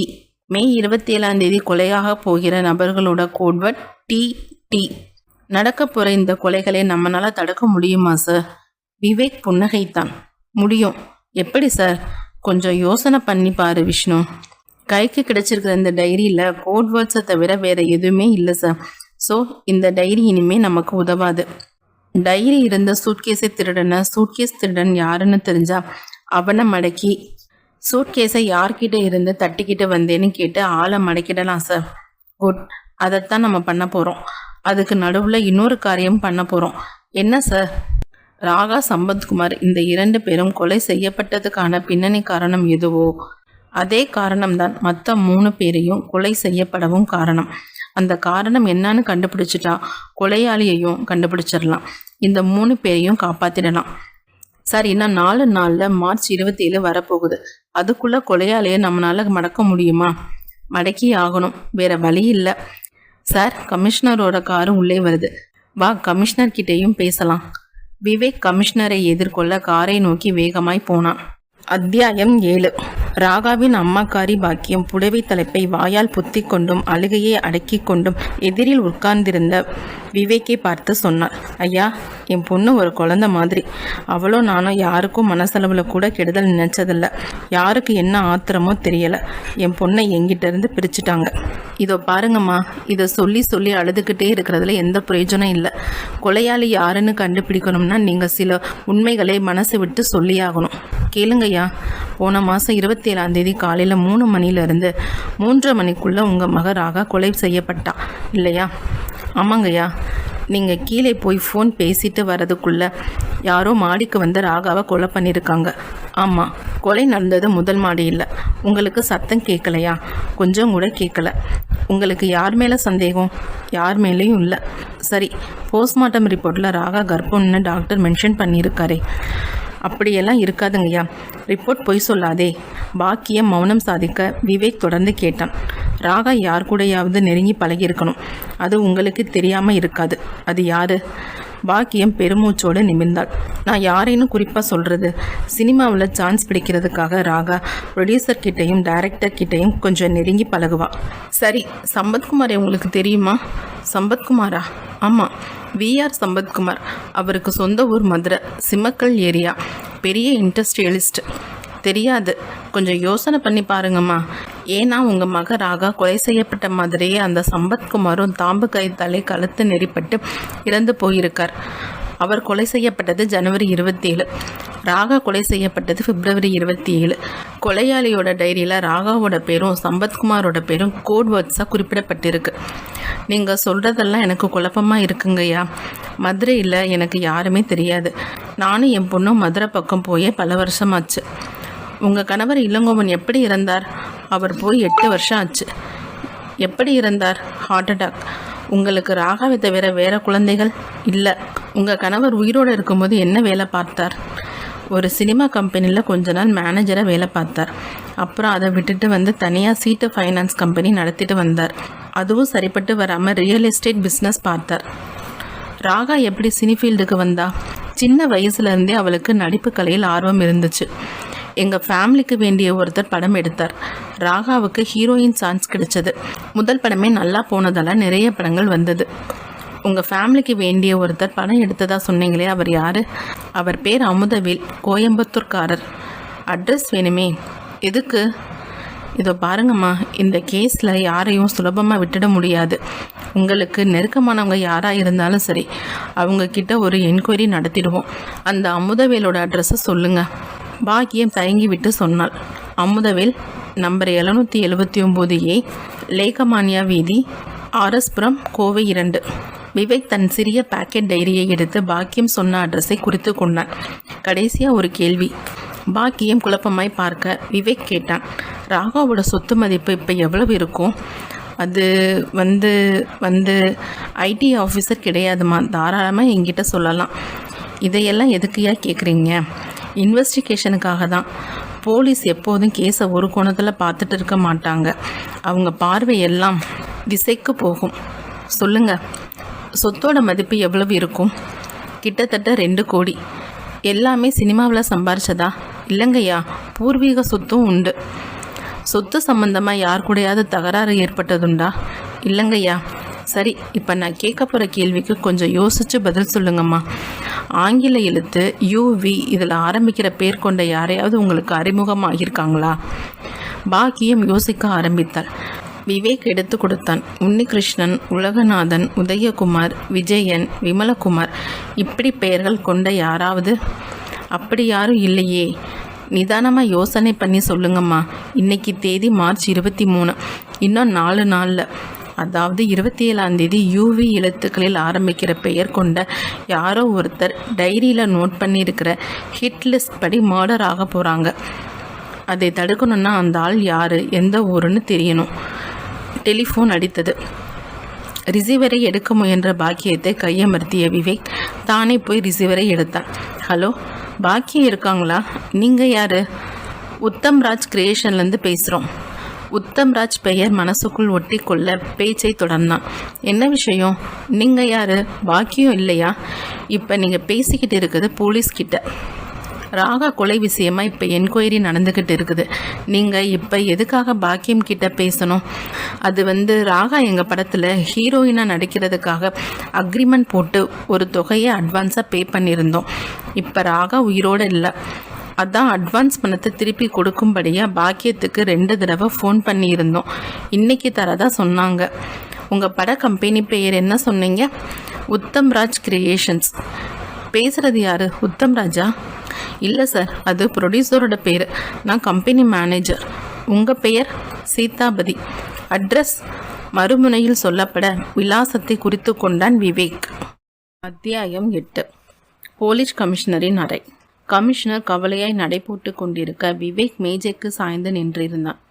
விவேக், அந்த டைரியில் நோட் பண்ணியிருக்கிற மாதிரி மார்ச் 27ஆம் தேதியும் UV எழுத்துக்களுக்கு சொந்தக்காரரான ஒருத்தரை கொலை செய்யப்படுவார்னு நம்புறீங்களா? நம்பிதான் ஆகணும் சார். ஜனவரி 27, பிப்ரவரி 27 இந்த 2 தேதிகளிலும் குறிப்பிட்டிருந்த இன்ஷியலுக்கு சொந்தமான 2 பேர் கொலை செய்யப்பட்டிருக்காங்களே. நடைபோட்டு கொண்டிருந்த கமிஷனர் நின்றார். மார்ச் 27 குறிப்பிடப்பட்டிருக்கும் UV உத்தம்ராஜ் கிரியேஷனை சேர்ந்த ப்ரொடியூசராக இருக்குமோ? அவரையும் போய் என்கொயரி பண்ணி பார்த்துட்டேன் சார். UVக்கு உத்தம்ராஜ் சரி, விக்கு எந்த குழுவும் கிடைக்கலையே. அவர் சொந்த ஊர் தஞ்சாவூர். தஞ்சாவூர்னா ஆங்கில எழுத்து டி தானே வரும். அப்படின்னா யூவின்னு டைரியில் எழுதியிருக்கிறது உத்தம்ராஜ் இல்லை அப்படின்னு நினச்சி அலட்சியமாக இருந்துட முடியாது சார். உத்தம்ராஜுக்கு தேவையான பாதுகாப்பை நாம் கொடுக்கறது பெட்டர். விவேக், இந்த டைரியை நம்ம கையில் வச்சுக்கிட்டு எதுவுமே பண்ண முடியலன்னு நினைக்கிறேன். மேபி கரெக்ட் சார், பட் கொஞ்சம் க்ளோஸாக ஃபாலோ பண்ணனா குற்றவாளியை நெருங்கிட முடியும்னு நினைக்கிறேன். இன்னும் 3 நாள் இருக்கு, நம்மளால் என்ன செய்ய முடியும் விவேக்? கமிஷனர் நெற்றியை கவலையாய் தேய்த்து கொண்டு இருக்கும்போதே மேஜையில் இருந்த ஃபோன் அலறியது. பக்கத்தில் இருந்த விவேக் ரிசீவரை எடுத்தான். எஸ், கண்ட்ரோல் ரூம்ல இருந்து பேசுகிறோம் சார். I am Vivek. என்ன மெசேஜ் சொல்லுங்க. நீங்கள் சொன்ன அந்த சூட்கேஸ் திருடனை மடக்கிட்டோம் சார். காலில் லேசாக ஊனம் இருக்கா? ஆமாம் சார். அவர் பெயர் என்ன? பெரியசாமி சார். சொந்த ஊர் அரக்கோணம். சூட்கேஸை திருடிட்டு 2 தடவை ஜெயிலுக்கு போயிருக்கான் சார். சரி, ஆளை இங்கே கமிஷனர் ரூமுக்கு கொண்டு வந்துடுங்க. Yes sir. விவேக் ரிசீவரை வைத்துவிட்டு கமிஷனரிடம் விஷயத்தை சொல்ல அவர் உற்சாகமானார். அந்த பிரஸ் ரிப்போர்ட்டர் குழலிக்கு தகவல் கொடுத்து இங்கே வரவழைங்க விவேக். சூட்கேஸ் திருடனை அவளுக்கு தானே அடையாளம் தெரியும். விவேக் தன் பாக்கெட்டில் இருந்த சிறிய டைரியை எடுத்து பிரித்து குழலியின் டெலிஃபோன் நம்பரை பொறுக்கி கொண்டு டயல் செய்தான். குழலி கிடைத்தாள். Good morning sir. குழலி, நீ உடனே கமிஷனர் ஆஃபீஸ்க்கு வரணும். எதுக்கு சார்? நீ சொன்ன அடையாளங்களை வச்சு போலீஸ் ஸ்குவாடு ஒரு சூட்கேஸ் திருடனை மடக்கியிருக்காங்க. நீ தானே அவனை பார்த்துருக்க. வந்த அடையாளம் சொல்லணும். எப்போ வரணும் சார்? இப்போவே. கமிஷனர் ஆஃபீஸ்க்கு தானே? ஆமாம், அரை மணி நேரத்துக்குள்ளே வந்துடுறேன் சார். ப்ளீஸ். விவேக் ரிசீவரை வைத்து விட்டு ஒரு 10 நிமிட காத்திருப்புக்குள் அந்த சூட்கேஸ் திருடனை யூனிஃபார்ம் அணியாத 2 மஃப்டி போலீஸர் உள்ளே தள்ளி கொண்டு வந்தார்கள். இவன்தான் சார் அந்த சூட்கேஸ் திருடன் என்று சொல்லி சல்யூட் அடித்துவிட்டு ஒதுங்கி நின்றார்கள். நடுத்தர வயதை தாண்டி இருந்த சூட்கேஸ் திருடன் மிரண்டு போன விழிகளோடு கமிஷனரை பார்த்து கும்பிடு போட விவேக் சுவரில் தொங்கிக் கொண்டிருந்த லட்டியை கையில் எடுத்துக்கொண்டு அவனை நெருங்கினான். உன் பேர் என்னடா? பெரியசாமிங்க. நேற்று ராத்திரி 1 மணி சுமாருக்கு அடையார் அஸ்வின் அப்பார்ட்மெண்ட்டுக்கு எதிரே ஒரு குப்பை தொட்டிக்கு பின்னாடி உட்கார்ந்துட்டு திருடிட்டு வந்த சூட்கேஸை திறந்து பார்த்து ஒரு டைரியை எடுத்து வீசிட்டு போனது நீதானே? பெரியசாமி மண்டியிட்டு கும்பிட்டான். நான் இல்லைங்க. நீ காலை விந்திக்கிட்டு தானே ஓடுவ? ஆமாங்க. அப்ப அது நீ தான். ஐயா, அது நான் இல்லைங்க. நேற்று ராத்திரி நான் தாம்பரத்தில் இருக்கிற தேட்டரில் படம் பார்த்துக்கிட்டு இருந்தேங்க. பொய் சொல்லாத, இந்த லட்டி 2ஆ உடைஞ்சிரும். பெரியசாமி காலில் விழ வந்தான். சத்தியமா அது நான் இல்லைங்க. அது நீ இல்லைன்னா வேற யாரு? என்ன மாதிரி காலை விந்தி விந்தி ஓடுற முத்துக்கருப்பனா இருக்குங்க. முத்துக்கருப்பனா? ஆமாங்க. அவனுக்கும் இடது கால் ஊனம். அவனும் என்ன மாதிரி சூட்கேஸ் தான் திருடுவான். அவன் இப்போ எங்கே? எனக்கு தெரியாதுங்க. ராத்திரி நேரத்தில் எக்மோ ஸ்டேஷன் பக்கம் சுற்றிக்கிட்டு இருப்பான். விவேக் மேற்கொண்டு பேசும் முன்பு டெலிஃபோன் கனைத்தது. ரிசீவரை எடுத்தான். ஹலோ. மறுமுனையில் குழலியின் பேச்சு குரல் பதட்டமாய் கேட்டது. மிஸ்டர் விவேக், நான் குழலி பேசுகிறேன். என்ன குழலி? சார், நான் கமிஷனர் ஆஃபீஸ்க்கு ஸ்கூட்டரில் வந்துட்டு இருந்தேன். என் ஸ்கூட்டரை ஒருத்தன் ஃபாலோ பண்ணுறான். விவேக் நிமிர்ந்தான். யார் அவன்? அடையாளம் தெரியல. தலைக்கு ஹெல்மெட்டை மாட்டி முகத்துக்கு ஏர் பியூரிஃபையர் கருவியை பொருத்தி இருக்கான். எதில் ஃபாலோ பண்ணுறான்? பைக். இப்போ நீ எங்கே இருந்து பேசிக்கிட்டு இருக்க? குறிஞ்சி அப்பார்ட்மெண்ட் ஸ்டோருக்கு பக்கத்தில் இருக்க டெலிஃபோன் பூத்தில் இருந்து. உன்னை ஃபாலோ பண்ணிக்கிட்டு வந்தவன் இப்போ எங்கே இருக்கான்? அவனை இப்போ காணாம். ஆனால் அவன் எங்கேயாவது மறைஞ்சு நின்று பார்த்துக்கிட்டு இருக்கலான்னு நினைக்கிறேன். அது என்ன bike? Hero Honda. Registration number சரியாக பார்க்க முடியல சார். ஆனால் பைக்கை பார்த்தா புதுசு மாதிரி தெரியுது. சரி குழலி, நீ இப்போ அந்த டெலிஃபோன் பூத்தை விட்டு வெளியே வராத. ரிசீவரை கையில் வச்சுக்கிட்டு பேசுகிற மாதிரி பாவலா பண்ணிக்கிட்டு இரு. நான் உடனே ஸ்பாட்டுக்கு வந்துடுறேன். சீக்கிரம் வாங்க சார். இந்த டெலிஃபோன் பூத்துக்கு பக்கத்தில் ஆள் நடமாட்டமே இல்லை. இப்போ புறப்பட்டுட்டேன். விவேக் ரிசீவரை வைத்து விட்டு குழலி ஃபோன் பண்ணிய விஷயத்தை கமிஷனருக்கு ஆங்கிலத்தில் சொல்லிவிட்டு வேக வேகமாய் வெளியேற மரத்தடியில் நின்று இருந்த காரை நோக்கி போனான். காருக்குள் ஏறி ஸ்டியரிங்கே பிடித்தான். 11 நிமிஷ புயல் வேக பயணம். அடையாருக்கு போகும் வழியில் வந்த மாடி கட்டடத்தோடு நின்றிருந்த குறிஞ்சி டிபார்ட்மெண்டல் ஸ்டோர் வந்தது. காரை நிறுத்திவிட்டு சுற்றும் முற்றும் பார்த்தான் விவேக். சற்று தள்ளி சாலையின் சந்திப்பின் ஓரத்தில் ஒரு மரத்துக்கு கீழே டெலிஃபோன் பூத் தெரிந்தது. பூத்துக்கு வெளியே குழலியின் கைனெட்டிக் ஹோண்டா நின்றிருந்தது. விவேக் காரை டெலிஃபோன் பூத்தை நோக்கி செலுத்தினான். பூத்துக்கு முன்பாய் காரை நிறுத்திவிட்டு வேகமாய் இறங்கி போய் பூத்துக்குள் எட்டி பார்த்தான். குழலியை காணோம். டெலிஃபோன் ரிசீவர் இருக்க வேண்டிய இடத்தில் இருக்காமல் வயரில் தொங்கியபடி ஊசலாடி கொண்டிருந்தது. அத்தியாயம் 9. விவேக் அதிர்ச்சியோடு சுற்றும் முற்றும் பார்த்தான். ஆள் நடமாட்டம் குறைந்த பகுதி அது. குழலி எங்கே போயிருப்பாள்? பைக் ஆசாமிக்கு பயந்து போய் குறிஞ்சி அப்பார்ட்மெண்ட் ஸ்டோருக்குள் உள்ளே போயிருப்பாளோ? விவேக் அந்த டிபார்ட்மெண்ட் ஸ்டோரை நோக்கி போனான். ஸ்டோரின் வாசலில் பூ கட்டி கொண்டிருந்த அந்த பெண்ணை பார்த்து விவேக் நின்றான். அவள் கேட்டாள், ஐயா, பூ வேணுங்களா? பூவெல்லாம் வேண்டாமா, அதோ அந்த டெலிஃபோன் பூத் தெரியுதே, அந்த பூத்துக்குள்ள ஒரு பொண்ணு போனதை பார்த்தியா? சிவப்பா, உயரமா? அதே பொண்ணு தான். ஸ்கூட்டரில் வந்து உள்ளே ஃபோன் பேச போகிறப்ப பார்த்தேங்க, அப்புறம் பார்க்கலைங்க. பூத்திலிருந்து வெளியே வந்ததை நீ பார்க்கலையா? இல்லைங்கய்யா, அந்த பொண்ணு பூத்துக்குள்ளே பேசிட்டு இருக்கும்போதே வெளியே யாராவது நின்றுக்கிட்டு இருந்தாங்களா? நான் கவனிக்கலைங்கய்யா. விவேக் டிபார்ட்மெண்ட் ஸ்டோருக்குள் நுழைந்தான். எல்லா பிரிவுகளும் காற்றோட்டமாய் தெரிய கூட்டம் சொற்பமாய் இருந்தது. 10 நிமிஷ நேரத்துக்குள் டிபார்ட்மெண்டல் ஸ்டோர் முழுவதையும் சுற்றி பார்த்து விட்ட விவேக்கிற்கு நிச்சயமாய் புரிந்து போயிற்று. குழலி டிபார்ட்மெண்டல் ஸ்டோருக்குள் நுழையவே இல்லை. குழலி எங்கே போயிருப்பாள்? மறுபடியும் டெலிஃபோன் பூத்துக்கு வந்தான். ஸ்கூட்டர் அங்கேயே நின்றிருந்தது. ஸ்கூட்டருக்கு பக்கத்தில் போய் அசைத்து பார்த்தான். லாக்காய் இருந்தது. விவேக் செல்போனை எடுத்து டயலில் எண்ணெய் தட்டினான். ரிங் போய் ரிசீவர் எடுக்கப்பட்டது. Hello, Vishnu here. நான் விவேக். சார், இப்போ உனக்கு வேலை இருக்கா? இல்லை சார், ஃப்ரீ தான். உடனே புறப்பட்டு நான் சொல்கிற இடத்துக்கு வா. சொல்லுங்க சார். குறிஞ்சி டிபார்ட்மெண்டல் ஸ்டோருக்கு பக்கத்தில் இருக்கிற டெலிஃபோன் பூத்துக்கு வா. புறப்பட்டுட்டேன் சார். குழலிக்கு என்ன நடந்திருக்கும் என்ற யோசனையோடு செல்போனை அணைத்தான் விவேக். அத்தியாயம் 10. காலிங் பெல் கதறும் சத்தம் கேட்டு இலக்கிய தேன் துளிகள் புத்தகத்தை புரட்டி கொண்டிருந்த பேராசிரியர் சக்திவேல் எழுந்து போய் கதவை திறந்தார். வாசலில் விவேக். சக்திவேல் மலர்ந்தாள். ஓ, நீங்களா? வாங்க, குழலி உங்களை பார்க்கத்தான் புறப்பட்டு போனான். விவேக் அவரை கவலையாக ஏறிட்டான். சாரி சார், ஒரு அசம்பாவிதம் நடந்து போச்சு. சக்திவேலின் முகம் மாறியது. என்ன சொல்றீங்க? குழலி யாராலேயோ கடத்தப்பட்டிருக்கா. சக்திவேல் 2 கையையும் மார்பில் வைத்து கொண்டு திகைக்க விவேக் தொடர்ந்தான்.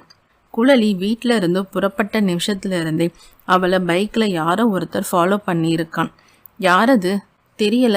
குழலி குறிஞ்சி அப்பார்ட்மெண்டல் ஸ்டோருக்கு பக்கத்தில் இருக்கிற டெலிஃபோன் பூத்தில் இருந்து எனக்கு ஃபோன் பண்ணி பைக்கில் ஒருத்தன் அவளை ஃபாலோ பண்ணுறதா சொன்னான். நான் அவளை பூத்தில் இருக்கும்படியாக சொல்லிவிட்டு ஸ்பாட்டுக்கு புறப்பட்டு போனேன். பூத்தில் அவள் இல்லை. பூத்துக்கு வெளியே அவளோட ஸ்கூட்டர் மட்டும் நின்றுக்கிட்டு இருந்துச்சு. சக்திவேல் தலையில் கையை வைத்து கொண்டு அப்படியே தளர்ந்து போய் உட்கார்ந்து விட்டார். கண்களில் நீரோடு வாய் விட்டு புலம்பினார். அந்த டைரி கைக்கு கிடைச்சப்பவே சொன்னேன், இந்த விவகாரம் எல்லாம் உனக்கு வேண்டான்னு. குழலி கேட்கல. இப்போ என்னாச்சு பார்த்தீங்களா? கவலைப்படாதீங்க சார். குழலி மாதிரி ஒரு தைரியமான பொண்ணை மகளா பெற்றதுக்காக நீங்கள் பெருமைப்படணும். பெருமைப்படுறது இருக்கட்டும், அவளோட உயிருக்கு ஏதாவது ஆபத்து ஏற்பட்டிருக்கா? குழலிக்கு எந்த ஆபத்தும் ஏற்படாது சார். அவளை கண்டுபிடிக்கிற முயற்சியில் போலீஸ் ஸ்குவாட் ஒன்று திறமையான ஆஃபீஸர் விஷ்ணுவோட தலைமையில் இயங்கிக்கிட்டு இருக்கு. அவளை கடத்திக்கிட்டு போனவங்க உயிரோட விட்டு வைப்பாங்களா? சக்திவேல் புலம்பிக் கொண்டு இருக்கும் போதே உள்ளே டெலிஃபோன் மணி அடித்தது. விவேக் போய் ரிசீவரை எடுத்தான். ஹலோ. பதிலுக்கு மறுமுனையில் ஒரு ஆண் குரல் சிரித்தது. விவேக், யாரு நீ? டைரியை பறி கொடுத்தவன். டைரி போனாலும் மார்ச் 27, ஏப்ரல் 27, மே 27 இந்த 3 தேதிகளில் நான் டைரியில் நோட் பண்ணியிருக்கிற நபரை கொலை செய்ய போகிறவன். விவேக் படப்படத்தான். எதுக்காக அந்த கொலைகள்? அதையெல்லாம் உன்கிட்ட சொல்லிட்டு இருக்க வேண்டிய அவசியம் இல்லை. நீ தலைகீழா நின்னாலோ அந்த 3 கொலையை உன்னால் தடுக்க முடியாது. விவேக் மெல்ல சிரித்தான். என்ன சிரிக்கிற? எனக்கு தோத்து பழக்கம் இல்லை, ஜெயிச்சு தான் பழக்கம். விவேக், ஜாக்கிரதை. இது நீ கையாண்ட மற்ற கேஸ் மாதிரி இல்லை. வழியை விட்டு விலகி நில்லு.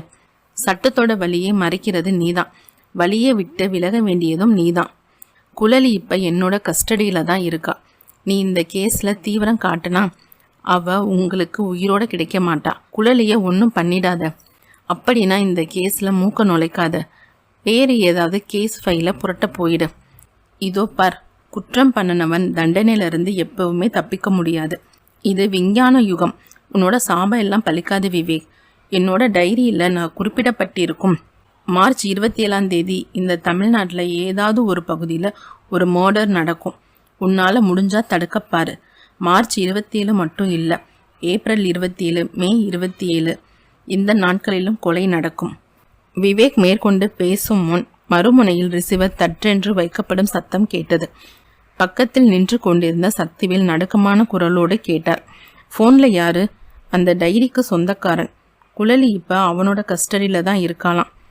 சக்திவேல் மறுபடியும் அழ ஆரம்பிக்க விவேக் அவரை ஏறிட்டான். குழலிக்கு ஒன்றும் ஆகாது, தைரியமாக இருங்க. போலீஸ் மும்முரமாக இயங்கிக்கிட்டு இருக்குது. குற்றவாளி ரொம்ப நேரத்துக்கு இந்த கண்ணாமூச்சி ஆட்டம் விளையாடிக்கிட்டு இருக்க முடியாது. மார்ச் 27 முன்னாடி எப்படியும் மடக்கிடுவோம். அத்தியாயம் 11. கணவர் சம்பத்குமாரின் போட்டோவுக்கு பெரிய ரோஜா மாலை ஒன்றை போட்டுவிட்டு சவிதா கண்கலங்கி நின்றபோது வேலைக்காரி பின்பக்கமாய் வந்து குரல் கொடுத்தாள். அம்மா. திரும்பினாள். என்ன? உங்களை பார்க்கறதுக்காக ஒருத்தர் வந்து முன்னாடி ரூமில் காத்துக்கிட்டு இருக்கார். யாருன்னு கேட்டியா? கேட்டேன். அவர் பதில் சொல்லலை. சென்னையிலிருந்து வந்திருக்கார். உங்களை பார்த்து பேசணுமா? சவிதா பொட்டில்லாத நெற்றியோடு சேலை தலைப்பை இழுத்து போர்த்தி கொண்டு பங்களாவின் முன்பறைக்கு போக சோபாவுக்கு சாய்ந்து அன்றைய ஹிந்து பேப்பரை புரட்டி கொண்டிருந்த விவேக் எழுந்தான். நீங்கள் மிஸ்ஸஸ் சவிதா சம்பத்குமார்? ஆமாம், நான் சென்னை கிரைம் பிரான்ச்சிலிருந்து வர்றேன். அடையாள அட்டையை எடுத்து அவளுடைய முகத்திற்கு முன்பாய் நீட்டிவிட்டு தொடர்ந்தான். ஜனவரி 27 ராத்திரி சினிமா பார்த்துட்டு காரில் வீட்டுக்கு திரும்பிட்டு இருந்த உங்கள் கணவர் சம்பத்குமார் கொலை செய்யப்பட்டது சம்பந்தமான என்கொயரி இது. சவிதா உச்சு கொட்டினாள். இனிமே என்கொயரி பண்ண என்ன இருக்கு? கடந்த 2 மாச காலமாக போலீஸ் என்கிட்ட கேட்டு புளிச்சு போன அதே கேள்வியை தான் மறுபடியும் நீங்களும் கேட்க போகிறீங்க. நோ, கேஸோட கோணம் இப்போ மாறி இருக்கு. நீங்கள் கொஞ்சம் உதவி பண்ணா கொலையாளி யாருங்கிறத ஸ்மெல் பண்ணிட முடியும். கேஸ் கோணம் மாறி இருக்கா? ஆமாம். எப்படி? விவேக் தன் கையில் வைத்திருந்த டைரியை காட்டி விவரம் சொல்ல சவிதாவின் முகம் ஒரு பெரிய மாறுதலுக்கு உட்பட்டது. You are correct sir. பொதுவாக பிஸ்னஸ் ஃபீல்டில் என்னோட கணவர் சம்பத்குமாரை எல்லோரும் விஆர்எஸ்ன்னு தான் கூப்பிடுவாங்க. அவர் கொல்லப்பட்ட தேதியும் 27 தான். மிஸ்ஸஸ் சவிதா, ஜனவரி 27 உங்கள் கணவர் கொலை செய்யப்பட்டிருக்கார். பிப்ரவரி 27 நடிகராக கொலை செய்யப்பட்டிருக்கா. இன்னைக்கு மார்ச் 24.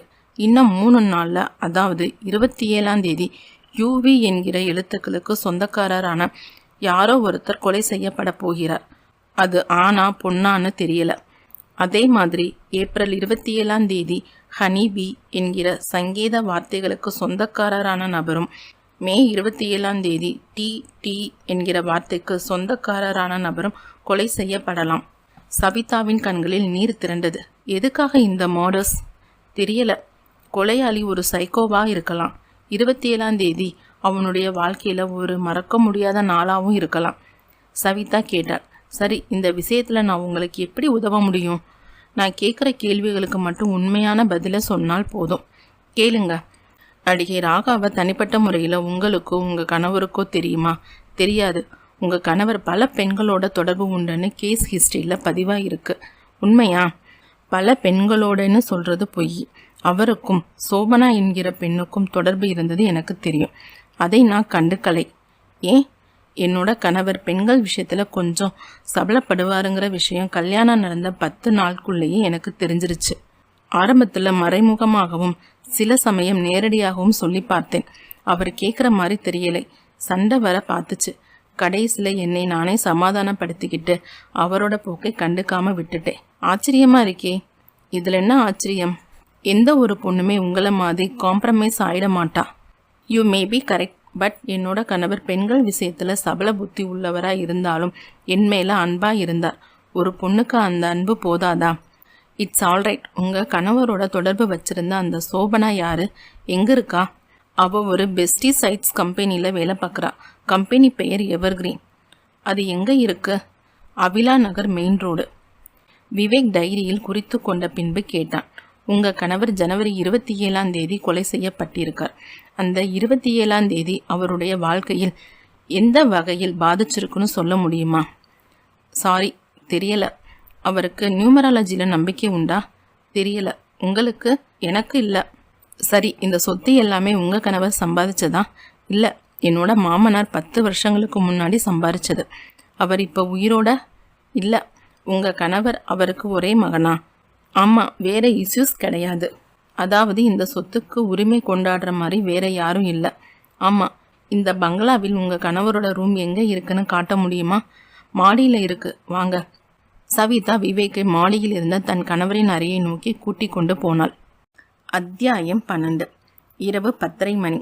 டிவியின் டிஸ்கவரி சேனலில் எப்ஸ் அண்ட் மங்கீஸ் பார்த்து கொண்டிருந்த விவேக்க பக்கத்தில் வந்து பால் டம்ளரோடு உட்கார்ந்தாள் ரூபலா. என்னங்க? இன்னைக்கு தேதி 25. அதுக்கென்ன? நாளைக்கு 26. சரி, அதுக்கென்ன? 27ஆம் தேதி நடுவில் இன்னும் ஒரு நாள் தான் பாக்கி இருக்கு. எப்படி ரூபலா இவ்வளவு பெரிய உண்மையெல்லாம் கண்டுபிடிச்சு சொல்கிற? எனக்கு டென்ஷனாக இருக்கு. எதுக்கு டென்ஷன்? அந்த டைரி படி 27ஆம் தேதி ஒரு மர்டர் நடக்குமே, உங்களுக்கு டென்ஷனாகவே இல்லையா? விவேக் புன்னகைத்தான். ரூபலா முறைத்தாள். என்னங்க சிரிக்கிறீங்க? 27ஆம் தேதி தானே மர்டர். ஆமாம், நடுவில் இன்னும் முழுசாக ஒரு நாள் இருக்கே. அதுக்குள்ளே மர்டரை கண்டுபிடிச்சிருவீங்களா? பார்க்கலாம். என்னங்க ஏதோ கல்யாண காரியம் மாதிரி சந்தோஷமாக உட்காந்து பேசிக்கிட்டு இருக்கீங்க. ப்ரெஸ் ரிப்போர்ட்டர் குழலி வேற கடத்தப்பட்டிருக்கா. ஈவு இரக்கம் இல்லாமல் 2 கொலைகளை பண்ணியிருக்கிற அந்த கொலைகாரன் குழலியை சும்மா விட்டுடுவானா? விவேக் தன் கையில் வைத்திருந்த ரிமோட் கண்ட்ரோலை உபயோகப்படுத்தி டிவியின் டிஸ்கவரி சேனலை காணாமல் போக்கிவிட்டு ரூபலாவை ஏறிட்டான். இந்த கேஸ் மற்ற கேஸ்கள் மாதிரி இல்லை ரூபலா. சம்பத்குமார், ராகா 2 பேருமே 1 மாத வித்தியாசத்தில் அதே தேதியில் ஒரே மாதிரியான தாம்பு கைத்தால கழுத்தை இறுக்கி கொலை செய்யப்பட்டிருக்காங்க. ராகாவோட அம்மா பாக்கியத்துக்கிட்டையும் சம்பத்குமாரோட மனைவி சவிதா கிட்டையும் விசாரணை நடத்தி பார்த்ததில் பிரயோஜனமான எந்த தகவலும் கிடைக்கல. ராகா ஒரு நடிகை, சம்பத்குமார் பிஸ்னஸ்மேன். 2 குடும்பங்களுக்கும் எந்த விதமான சம்பந்தமும் இல்லை. ஆனால் 2 பேரும் ஒரே மாதிரி கொலை செய்யப்பட்டிருக்காங்க. அது மகா குழப்பம். இப்படியே குழம்பிக்கிட்டு இருந்தால் இதுக்கு முடிவு தான் என்ன? யோசிக்கணும், நிறைய யோசிக்கணும். நீங்கள் யோசனை பண்ணி ஒரு முடிவு எடுக்கிறதுக்குள்ள டைரியில் மென்ஷன் பண்ணியிருக்கிற மாதிரி 3வது நபரும் கொலை செய்யப்பட்டுட்டா அது மாதிரி நடக்காது. போலீஸ்கிட்ட மாட்டிக்கிட்ட அந்த சூட்கேஸ் திருடன் என்ன சொல்கிறான்? சூட்கேஸை திருடனது நான் இல்லைன்னு அடித்து சொல்கிறான். ரூபலா மேற்கொண்டு பேசும் முன் வாசலில் பைக் சத்தம் கேட்டது. விவேக் பக்கத்தில் இருந்த ஜன்னலின் திரைச்சீலையை விலக்கி பார்வையை வெளியே போட்டான். விஷ்ணு பைக்கில் இருந்து ஒரு துள்ளலோடு இறங்கி போர்ட்டிகோ படியேறி கொண்டிருந்தான். அத்தியாயம் 13. ஹைவேஸ் ரோட்டில் அந்த போலீஸ் ஸ்டேஷனுக்கு முன்பாய் அந்த லாரி நின்றது. டிரைவர் குதித்து ஸ்டேஷனுக்குள் போக சப் இன்ஸ்பெக்டர் ஏறிட்டார். டிரைவர் கும்பிடு போட்டார். சார், என்ன ஹைவேஸில் ஏதாவது ஆக்சிடெண்ட்டா? அது இல்லை சார். வேற என்ன? ஒரு பொண்ணு ரோட்டோரத்தில் மயங்கி கிடந்துச்சு சார். பார்த்தா பெரிய இடத்து பொண்ணு மாதிரி தெரிஞ்சிச்சு. எடுத்து லாரியில் போட்டுக்கிட்டு வந்தோம் சார். Sub inspector நிமிர்ந்தார். பெண்ணா? வந்து பாருங்க சார். டிரைவர் முன்னால் போக எஸ்ஐ தொடர்ந்தார். கிளீனர் பையன் இறங்கி கீழே நின்றிருந்தான். டேய், கேபிள் கதவை திறடா. அவன் கதவை திறந்துவிட எஸ்ஐ உள்ளே எட்டி பார்த்தார். அந்த பெண் ஒரு கழுத்து படுத்திருந்தாள். வாய் பிரிந்திருக்க சுவாசம் மெல்ல ஏறி இறங்கி கொண்டிருந்தது. டிரைவர், இப்படி வாயா. வந்தார். உன் பெயர் என்னையா? மாரியப்பன் சார். ஹைவேஸ் ரோட்டில் எந்த இடத்துல இந்த பொண்ணு மயக்கமாக விழுந்து கிடந்தா? Sengundram area sir. பொண்ணு உடம்புல ஏதாவது காயம் இருந்ததா? நான் சரியாக பார்க்கல சார். மூக்குக்கு பக்கத்தில் கையை வச்சு பார்த்தேன். மூச்சு லேசாக வந்துக்கிட்டு இருந்துச்சு. போலீஸில் சொல்லிட்டு ஹாஸ்பிட்டலுக்கு கொண்டு போயிடலாம்னு வண்டியை இங்கே நிறுத்தினேன். முதல்ல பெண்ணை ஸ்டேஷனுக்குள்ளே கொண்டு போய் ஃபர்ஸ்ட் எய்ட் கொடுத்து பார்ப்போம் சொன்ன எஸ்ஐ ஸ்டேஷன் வாசலில் இருந்த 2 கான்ஸ்டேபிள்களை கூப்பிட அவர்கள் வேகமாய் வந்தார்கள். லாரி கேபினுக்குள் இருந்த பெண்ணை ஸ்டேஷனுக்குள் கொண்டு போய் படுக்க வையுங்க. அடுத்த சில நிமிடங்களில் அந்த பெண் ஸ்டேஷனில் உள்ளே இருந்த நீளமான பெஞ்சின் மேல் படுக்க வைக்கப்பட்டாள். இன்ஸ்பெக்டர் அவளுடைய உடம்பில் மேல் பார்வையை போட்டார். உடம்பில் எந்த காயமும் இல்லை. முழங்கைகளில் மட்டும் மண் தீற்றல்கள் தெரிந்தன. கால் விரல்களில் புழுதி அப்பி இருந்தது. பானை தண்ணீர் கண்ணாடி டம்ளரில் வர எஸ்ஐ அதை வாங்கி உள்ளங்கைக்கு நீரை வார்த்து அந்த பெண்ணின் முகத்தில் தெளித்தார். முகம் ஒரு சின்ன சலனத்துக்கு உட்பட்டு பின் கண் இமைகள் துடித்தன. சிரமமாய் திறந்தன. எஸ்ஐ ஒரு நாற்காலியை இழுத்து போட்டு கொண்டு அந்த பெண்ணுக்கு பக்கத்தில் உட்கார்ந்தார். அவளுடைய கன்னத்தை மெல்ல தட்டினார். இதோ பாரம்மா. அவளுடைய பார்வை சின்னதாய் அலைந்து விட்டு சப் இன்ஸ்பெக்டர் முகத்தில் மேல் நின்றது. சார், மிரண்ட பார்வையோடு எழ முயன்றவளை கையமர்த்தினார் எஸ்ஐ. அப்படியே படுத்துக்கோமா, நீ யாருக்கும் பயப்பட வேண்டியதில்லை. இப்ப நீ போலீஸ் ஸ்டேஷன்ல தான் இருக்க. அந்த பெண் திணறும் குரலில் கேட்டாள். அவர்களை பிடிச்சிட்டிங்களா? யாரை? என்னை துரத்திக்கிட்டு வந்தாங்களே. உன்னை துரத்தினவங்க யாரு? அவங்க யாருன்னு எனக்கு தெரியாது. சரி, உன்னோட பெயர் என்ன? என் பெயர் குழலி. நான் ஒரு press reporter. Crime branch officer விவேக்குக்கு என்னை நல்லா தெரியும். நான் அவரை உடனே பார்க்கணும், பேசணும். விவேக் பேரை கேட்டதும் அந்த எஸ்ஐ எழுந்து வேகமாய் டெலிஃபோனை நோக்கி போனார். அத்தியாயம் 14. அந்த ராத்திரி நேரத்தில் விஷ்ணு பைக்கை விரட்ட விவேக் பின்னால் இருந்தான். போக்குவரத்து அறவே இல்லாத பாலைவன சாலை. விவேக் கூப்பிட்டான். விஷ்ணு சார், உனக்கு எப்போது தகவல் வந்துச்சு? 10 நிமிஷத்துக்கு முந்தி சார். ஹைவேஸில் பீட் 5 போலீஸ் ஸ்டேஷன்லேருந்து சப் இன்ஸ்பெக்டர் ஒருத்தர் பேசினார். குழலியோட உயிருக்கு எந்த ஆபத்தும் இல்லையே. உயிருக்கு எந்த ஆபத்தும் இல்லை சார். கொஞ்சம் ஆழமான மயக்கம். இப்போ மயக்கம் தெளிஞ்சு குழலி கான்சியஸ் வந்தாச்சு. எனி ரேப் அட்டம்ஸ் இல்லைன்னு டாக்டர்ஸ் ரிப்போர்ட்டில் கொடுத்துருக்காங்க சார். குழலி மூலமாக ஏதாவது விஷயம் தெரிஞ்சாதான் அந்த கொலைகாரன் டைரி நம்பர் யாருன்னு தெரியும். சார், என்ன அந்த சூட்கேஸ் திருடனை நம்ம சரியாக விசாரிக்கலேன்னு என் மனசுக்கு படுது. நோ, அந்த சூட்கேஸ் திருடிய பேர்வழி ஒரு மாஜி குற்றவாளி. டைரி இந்த சூட்கேஸை திருடியது அவனாக இருந்திருந்தா குற்றத்தை ஒத்துக்க தயங்க மாட்டான். அப்படின்னா சூட்கேஸை திருடியது வேற யாரோ ஒரு பேர்வழி. ஆமாம், தொழிலுக்கு புது ஆளாகவும் இருக்கலாம். புது ஆளாக இருந்தால் கண்டுபிடிக்கிறது கஷ்டம் சார். நடுவில் இன்னும் ஒரு நாள் இருக்கு. கொலை செய்யப்பட போகிற அந்த யூவி யாருன்னு தெரியல. பைக் ஜிஹெச்சுக்குள் நுழைந்து 2 வீலர் பார்க்கிங்கில் இருட்டில் போய் புதைந்தது. இருவரும் இறங்கி உள்ளே போனார்கள். வராண்டாவின் முன்பக்கத்தில் காத்திருந்த சப் இன்ஸ்பெக்டர் விஸ் செய்து உள்ளே கூட்டி கொண்டு போனார். குழலி ஏதாவது பேசினாளா? பேசினா sir. Matter not very clear. Kuzhali இன்னும் அதிர்ச்சியிலிருந்து மீளலை. கண்ணை திறந்து பார்க்கவே பயப்படுறா. Maybe mentally heart attack. Yes sir. Care unit ward வந்தது. விவேக் உள்ளே நுழைய குழலி கட்டிலில் மல்லாந்து திரிந்தாள். வாய் லேசாய் திறந்திருக்க கண்கள் சிப்பிகளைப் போல் மூடியிருந்தாள். தலைமாட்டில் குழலியின் அப்பா இருண்ட முகத்தோடு கண்களில் நீரோடு தெரிந்தார். விவேக் குழலியை நெருங்கி அவளுடைய நெற்றியை தொட்டான். குழலி, குழலி. நான் விவேக் வந்திருக்கேன். கண்ணை திறந்து பாரு. நான் விவேக். நீ எதுக்கும் பயப்படாத. இங்கே கண்ணை திறந்து பாரு. குழலியின் கண்ணிமைகள் ஒரு மொட்டு மலர்வது போல் மலர்ந்து பாதி கண்களை காட்டியது. உதடுகள் துடித்து கோணியது. சார், பயப்படாத குழலி. உனக்கு என்ன நடந்ததுன்னு சொல்லு. குழலியின் உதடுகள் மறுபடியும் துடித்தது. அவங்க யாரு? 2 பேர். சொல்லு. அவங்க சொல்லு. யார் அவங்க? பேர் என்ன? அது சொல்லு. குழலி தன் தலையை 2 கைகளாலும் பற்றி கொண்டு உடம்பை முறுக்கி கொள்ள பக்கத்தில் நின்றிருந்த டாக்டர் ஒருவர் விவேக்கை ஏறிட்டார். சார், அவளுக்கு ஏற்பட்டிருக்கிற ஏதோ ஒரு அதிர்ச்சியில் மூளையின் ஒரு போர்ஷன் தம்பிச்சு போயிருக்கு. அந்த பேஷண்ட் நார்மலுக்கு வர ஒரு 2 நாள் எடுக்கும். விவேக் டாக்டரை கண்ணசிப்பில் தள்ளி கூட்டி கொண்டு போய் பேசினார். டாக்டர், குழலிக்கிட்ட இருந்து ஏதாவது விஷயம் தெரிஞ்சாதான் நாளைக்கு நடக்க போகிற ஒரு மர்டரை தடுத்து நிறுத்த முடியும். இந்த ராத்திரிக்குள்ள அவ பேசியாகணும். உண்மையை சொல்லியாகணும். டாக்டர் மெல்ல தலையாட்டினார். சாரி விவேக். குழலியை நீங்கள் கட்டாயப்படுத்தி பேச வைக்க முயற்சி பண்ணனா மூளை பெரிய பாதிப்புக்குள்ளாகி மீள முடியாத கோமா ஸ்டேஜுக்கு கூட போயிடலாம். சில சமயம் மூளையில் இருக்கக்கூடிய இரத்த குழாய்கள் வெடிக்கவும் வாய்ப்பு இருக்கு. இந்த ரிஸ்க் தேவைதானா? விவேக் வாட்சை பார்த்து விட்டு சொன்னான். 2 மணி நேரம் கழித்து முயற்சி செய்யலாமா? டாக்டர் தோள்களை குலுக்கினார். 2 மணி நேரம் பேஷண்டை பரிசோதனை செய்து பார்த்த பின்புதான் சொல்ல முடியும். அளவுக்கு அதிகமான மயக்க மருந்து குழலியின் மூளையின் செல்களை அரெஸ்ட் செய்திருப்பதால் தான் இந்த அவதி. விவேக் வாட்சை பார்த்தான். மணி 11:30. இன்னும் 2 மணி நேரம் கழித்தாவது குழலி பேசுவாளா? அப்படி பேசினாலும் கேஸுக்கு உபயோகப்படுற மாதிரி தகவல் உதிருமா? அத்தியாயம் 15. நள்ளிரவு மணி 1:30.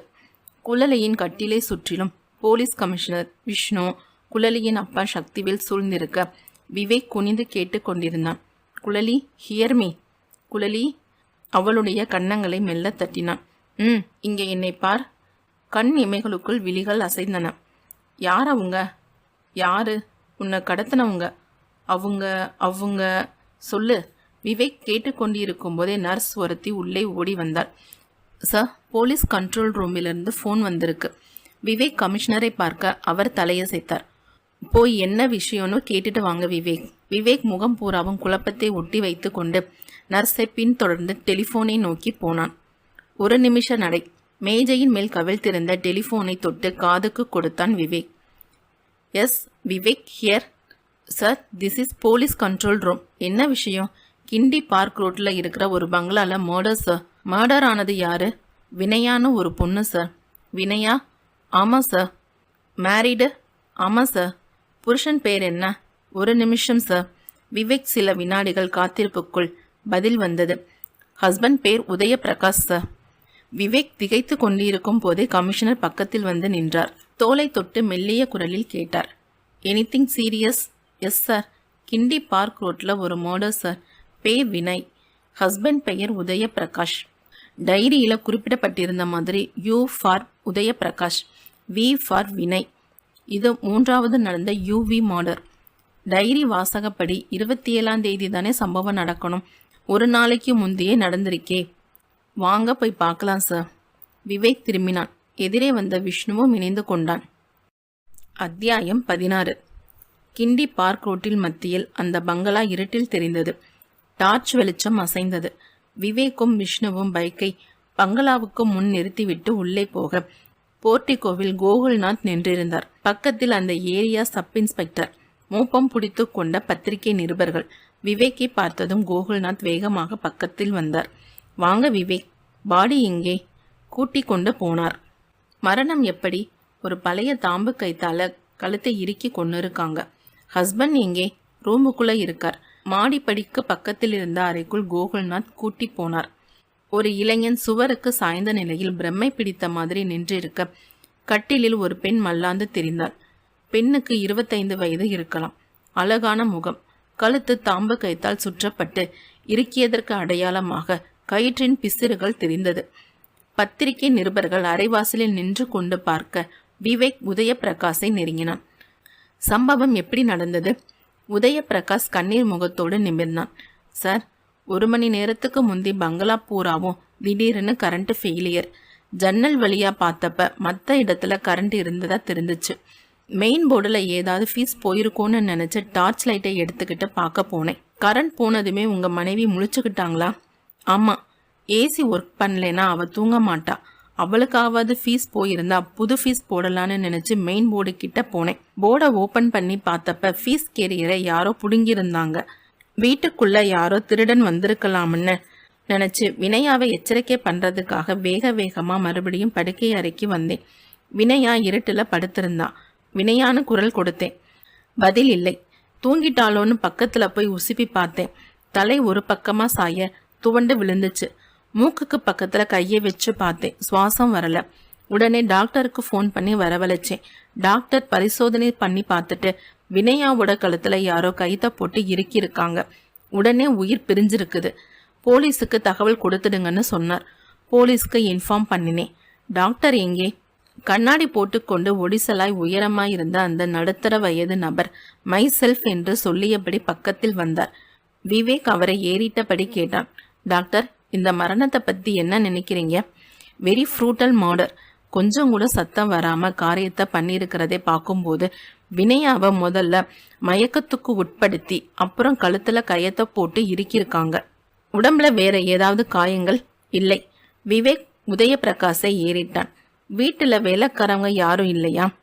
ராத்திரி நேரத்துல யாரும் தங்க மாட்டாங்க. காலையில 6 மணிக்கு வந்துட்டு ராத்திரி 8 மணிக்கெல்லாம் போயிடுவாங்க. வீட்டுல மொத்தம் எத்தனை வேலைக்காரங்க? 3 பேர். உங்களுக்கு குழந்தை? இல்ல. இவ்வளவு பெரிய பங்களால நீங்க 2 பேர் மட்டும்தானா? ஆமா. மிஸ்டர் உதயபிரகாஷ், உங்க மனைவியோட கொலைக்கு காரணமான நபரை கண்டுபிடிக்கணும்னா இப்ப நான் கேட்க போற கேள்விக்கு நீங்க உண்மையா பதில் சொல்லணும். கேளுங்க சார். நடிகை ராகா கொலையானதை பத்தி உங்களுக்கு தெரிஞ்சிருக்கும். பேப்பர்ல பார்த்தேன். நடிகை ராகாவும் உங்க மனைவி கொலை செய்யப்பட்ட மாதிரியே தேங்காய் நாராலான தாம்பு கைத்தாலேயே கழுத்து இறுக்கப்பட்டு கொலை செஞ்சிருக்காங்க. ராகா மட்டும் இல்ல, மதுரையில கொலை செய்யப்பட்ட சம்பத்குமாரும் கூட அதே முறையில் தான் கொல்லப்பட்டிருக்கார். ஒற்றுமை இது மட்டும் இல்லை, கொலை செய்யப்பட்ட தேதிகளும் கூட ஒரே தேதி. சம்பத்குமார் ஜனவரி 27, ராகா பிப்ரவரி 27. இப்ப உங்க மனைவி மட்டும் மார்ச் 27ஆம் தேதிக்கு முன்னாடியே அந்த தேதிக்கு இன்னும் 1 நாள் இருக்கும் போதே கொலை செய்யப்பட்டிருக்காங்க. அதுக்கு காரணம் கொலையாளியோட உண்மையை கண்டுபிடிச்சிருவாங்களோன்ற பயத்தால 1 நாள் முன்னாடியே வந்து காரியத்தை முடிச்சுட்டு போயிருக்கலாம். சார், உதயபிரகாஷின் குரல் தழுதழுத்தது. என்னோட மனைவி ஒரு அப்பாவி சார். அவளுக்கு அதிர்ந்து பேச தெரியாது. அவ யாருக்கும் எதிரியாகவும் இருக்க முடியாது. விவேக் கையமர்த்தினான். You are wrong mister Udayaprakash. காரணம் இல்லாம கொலை நிகழ வாய்ப்பே இல்லை. ஏற்கனவே கொலை செய்யப்பட்ட நடிகை ராகா, சம்பத்குமார் இவங்களோட உங்க மனைவி வினயாவும் ஏதாவது ஒரு வகையில சம்பந்தப்பட்டிருக்க வேண்டும். உதயகுமார் தலையாட்டினான். அப்படி இருக்க வாய்ப்பே இல்லை சார். வினயாவுக்கு சொந்த ஊர் கோயம்புத்தூர். இந்த மெட்ராஸ்ல அவளுக்கு ஃப்ரெண்ட்ஸே கிடையாது. சினிமா பார்க்க பிடிக்காது. சினி ஸ்டார்ஸ் மேல எந்த க்ரஷும் கிடையாது. நீங்க சொன்ன சம்பத்குமாரை பத்தி அவ ஒரு நாள் கூட என்கிட்ட பேசினதே இல்லை. உங்களுக்கு கல்யாணமாகி எத்தனை வருஷம் ஆச்சு? 5 வருஷம் ஆச்சு. கல்யாணம் எங்க நடந்துச்சு? கோயம்புத்தூர்ல. நீங்க சென்னைக்கு வந்து எத்தனை வருஷமாச்சு? 4 வருஷம். விவேக் தன் பாக்கெட்டில் இருந்த டைரியை எடுத்து உதயபிரகாஷிடம் காட்டினான். இதுதான் கொலையாளியோட டைரி. ஜனவரி 27 பார்த்தீங்களா? VRSன்னு போட்டிருக்கு.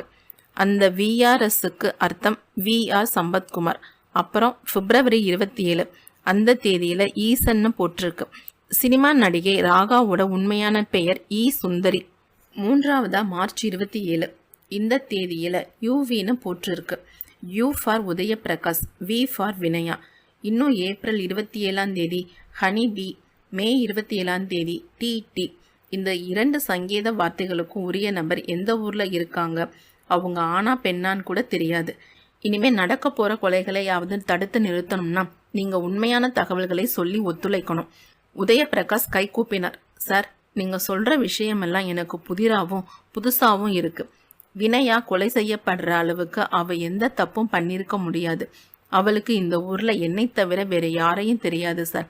இந்த வீட்டை தவிர அவளுக்கு வெளியுலகமும் தெரியாது. It's okay. வினயாவுக்கு இந்த வீட்டில் பர்சனல் ரூம் ஏதாவது இருக்கா? இல்லை. வினயாவோட பொழுதுபோக்கு என்ன? Book reading. லைப்ரரிக்கு மட்டும் வெளியே போவான். அதுவும் நான் கூட்டிட்டு போனாதான். விவேக் சில வினாடிகள் யோசிப்பாய் நெற்றியை தேய்த்து விட்டு உதயபிரகாஷை ஏறிட்டான். நீங்க எனக்கு ஒரு உதவி பண்ணணும். சொல்லுங்க சார். உங்க மனைவி கொலையான செய்தியை நாளைக்கு சாயந்தரம் 6 மணி வரைக்கும் யாருக்கும் தெரியப்படுத்த வேண்டாம். ஏன் சார்? காரணத்தை நாளைக்கு சாயந்தரத்துக்கு மேல சொல்றேன் சொன்ன விவேக் பத்திரிகை நிருபர்களை நோக்கி போனான். உங்களுக்கு ஒரு கோரிக்கை. வினயாவின் கொலையை பற்றி இப்போதைக்கு வெளியிட வேண்டாம். நாளை கழித்து மறுநாள் நான் சொல்லிய பிறகு பிரசுரிக்கலாம். Yes sir. இப்போது தலையாட்டிட்டு போய் நாளைக்கு பேப்பர்ல நியூஸ் போட்டா போலீஸ் உத்தரவை மீறின குற்றத்துக்காக அந்த பத்திரிகை மேல சட்டப்படி நடவடிக்கை எடுக்கப்படும். மூத்த பத்திரிகை நிருபர் ஒருவர் இடைமறித்து சொன்னார். போலீஸ் உத்தரவுக்கு என்னைக்குமே மதிப்பு கொடுக்கறவங்க நாங்க. நீங்க கையாண்ட எத்தனையோ கேஸ் நாங்க பார்த்துருக்கோம். எதையுமே காரணம் இல்லாம சொல்ல மாட்டீங்க. வினயா கொலையை பத்தி 2 நாளைக்கு நாங்க மூச்சு காட்டல. Thank you very much. இங்க மொத்தம் எத்தனை ரிப்போர்ட்டர்ஸ் இருக்கீங்க? 5 பேரு சார். இவர் தினத்தந்தி பாலு, இவர் தினமலர் கோபாலகிருஷ்ணன், இவர் தினமணி சேஷாத்ரி, இவர் தினபூமி கண்ணன், இவர் சாட்டை பத்திரிகை, பேரு லிங்கன். சாட்டை புது பத்திரிகையா? ஆமா சார். பத்திரிகை விற்கிறதுக்காக நியூஸ் போட்டுடக்கூடாது. போட மாட்டோம் சார். விவேக் பக்கத்தில் இருந்த டாக்டரிடம் திரும்பினான். டாக்டர், பாடியை ஃபார்மலின் கேஸ் பிரயோகம் பண்ணி நாளைக்கு சாயந்தரம் 6 மணி வரைக்கும் பாதுகாப்பா இந்த ரூம்ல வச்சிருக்க முடியுமா? முடியும். இது ஏசி ரூம். ஃபார்மலின் கேஸை யூஸ் பண்ணி 2 நாளைக்கு பாடியை பத்திரமாக வச்சிருக்க முடியும்.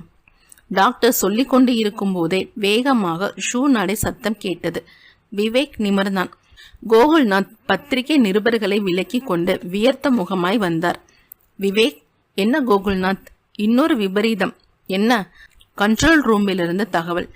சாலி கிராமம் பாஸ்கர் வீதியில் அரசியல் புள்ளி ஒருத்தர் கொஞ்சம் முன் கொலை செய்யப்பட்டதாக தகவல். கொலையாளியின் பெயர் தேனப்பன். விவேக் நிமிர்ந்தான். தேனப்பன்? ஆமாம், இனிஷியல் B. கையில் இருக்கிற டைரி படி டைரி 27 கொலையாக வேண்டிய நபரின் சங்கேத வார்த்தை ஹனி பி. ஹனி என்றால் தமிழில் தேன். கொலையான நபரின் பெயர் Thenappan. Initial B. My goodness. Vivek நெற்றியை பிடித்து கொண்டு அருகில் இருந்த பாலிவினையல் நாற்காலிக்கு சாய்ந்தான். கோகுல்நாத் அவன் புத்திசாலித்தனமாய் செயல்பட்டு வேகமாய் காரியங்களை நடத்தி கொண்டிருக்கிறான். இந்த கேஸில் எதுவும் பிடிபடாத நிலையில் கொலையாளியை எப்படி பிடிக்க போறோன்னு தெரியல. அத்தியாயம் 17. விவேக் சாலி கிராமத்தில் இருந்த தேனப்பன் வீட்டுக்கு போய் சேர்ந்த போது நள்ளிரவு 1 மணி. வீடு வெறிச்சோடி போயிருக்க ஒரு போலீஸ் இன்ஸ்பெக்டரும் 2 ஃபாரன்சிக் ஆபீசர்களும் போலீஸ் சடங்குகளை தொடங்கியிருந்தார்கள். சல்யூட்டை கொடுத்த இன்ஸ்பெக்டரிடம் விவேக் கேட்டான், மரணம் எப்படி? தாம்பு கைத்தால இறுக்கியிருக்காங்க சார். பாடி குளியலறைக்குள்ள. நடங்க பார்க்கலாம். நடந்தார்கள். அது ஒரு மினி சைஸ் பங்களா. ஹால் சுவர்களில் அரசியல் கட்சி தலைவர்களின் போட்டோக்கள் சந்தன மாலைகளோடு தெரிந்தது. குளியலறை வந்தது. 50க்கும் 60க்கும் இடைப்பட்ட ஒரு வயதில் இருந்த தேனப்பன் குளியலறை சுவருக்கு சாய்ந்த நிலையில் தொய்ந்த தலையோடும் கடைவாயில் இரத்த கோடோடும் தெரிந்தார். வெளியே நின்றபடி விவேக் உடலை 1 நிமிஷ நேரம் பார்த்து கொண்டிருந்து விட்டு அந்த இன்ஸ்பெக்டரிடம் திரும்பினான். சம்பவம் நடந்தபோது வீட்டில் யார் யார் இருந்தாங்க? தேனப்பனோட மனைவி மீனாட்சி, அவங்க டாக்டர் சுதா, சன் மணிவண்ணன். அவங்க எங்கே? அந்த அம்மா மீனாட்சி கணவர் கொலையான செய்தியை தாங்கிக்க முடியாம மயக்கமாயிட்டாங்க. பையனும் பொண்ணும் பக்கத்துல இருந்து பார்த்துக்கிட்டு இருக்காங்க. எந்த ரூம்? இன்ஸ்பெக்டர் கூட்டிட்டு போனார். ஒரு இளைஞனும் பெண்ணும் கட்டிலின் தலைமாட்டில் உட்கார்ந்து இருக்க அந்த அம்மாள் கண்களை மூடியிருந்தாள். விவேக்கை பார்த்ததும் இருவரும் கண்களில் நீரோடு எழுந்து நின்றார்கள். விவேக் மெல்ல நடந்து போய் இளைஞனின் தோளில் கையை வைத்தான். உன்னோட பெயர் மணிவண்ணனா? ஆமா சார். சம்பவம் எப்போது நடந்தது? அப்பா எப்பவுமே ராத்திரி 2-3 தடவை யூரின் பாஸ் பண்றதுக்காக எந்திரிப்பார். இன்னைக்கும் அதே மாதிரி எழுந்து போயிருக்கார். போனவரை ரொம்ப நேரமா காணாததினால் அம்மா போய் பார்த்துருக்காங்க. அப்பா கிடந்த கோலத்தை பார்த்ததும் சத்தம் போட்டாங்க. நானும் தங்கச்சியும் வந்து பார்த்தோம். உடனே டாக்டரை வரவழைச்சோம்.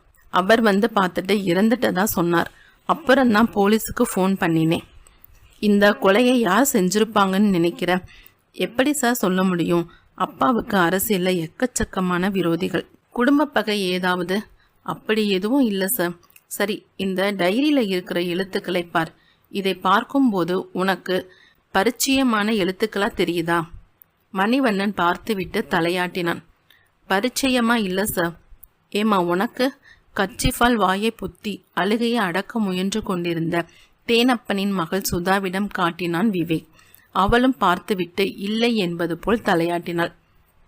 போன மாதம் கொலை செய்யப்பட்ட நடிகை ராகாவுக்கும் உங்க குடும்பத்துக்கும் ஏதாவது தொடர்பு உண்டா? இல்லை. உங்க அப்பா கொலை செய்யப்பட்ட மாதிரியே தாம்பு கைத்தால இருக்கப்பட்டு கொலை செய்யப்பட்ட மதுரையை சேர்ந்த சம்பத்குமாரையும் கிண்டி பார்க் ரோட்டை சேர்ந்த வினயாவும் உங்களுக்கு தெரியுமா? தெரியாது.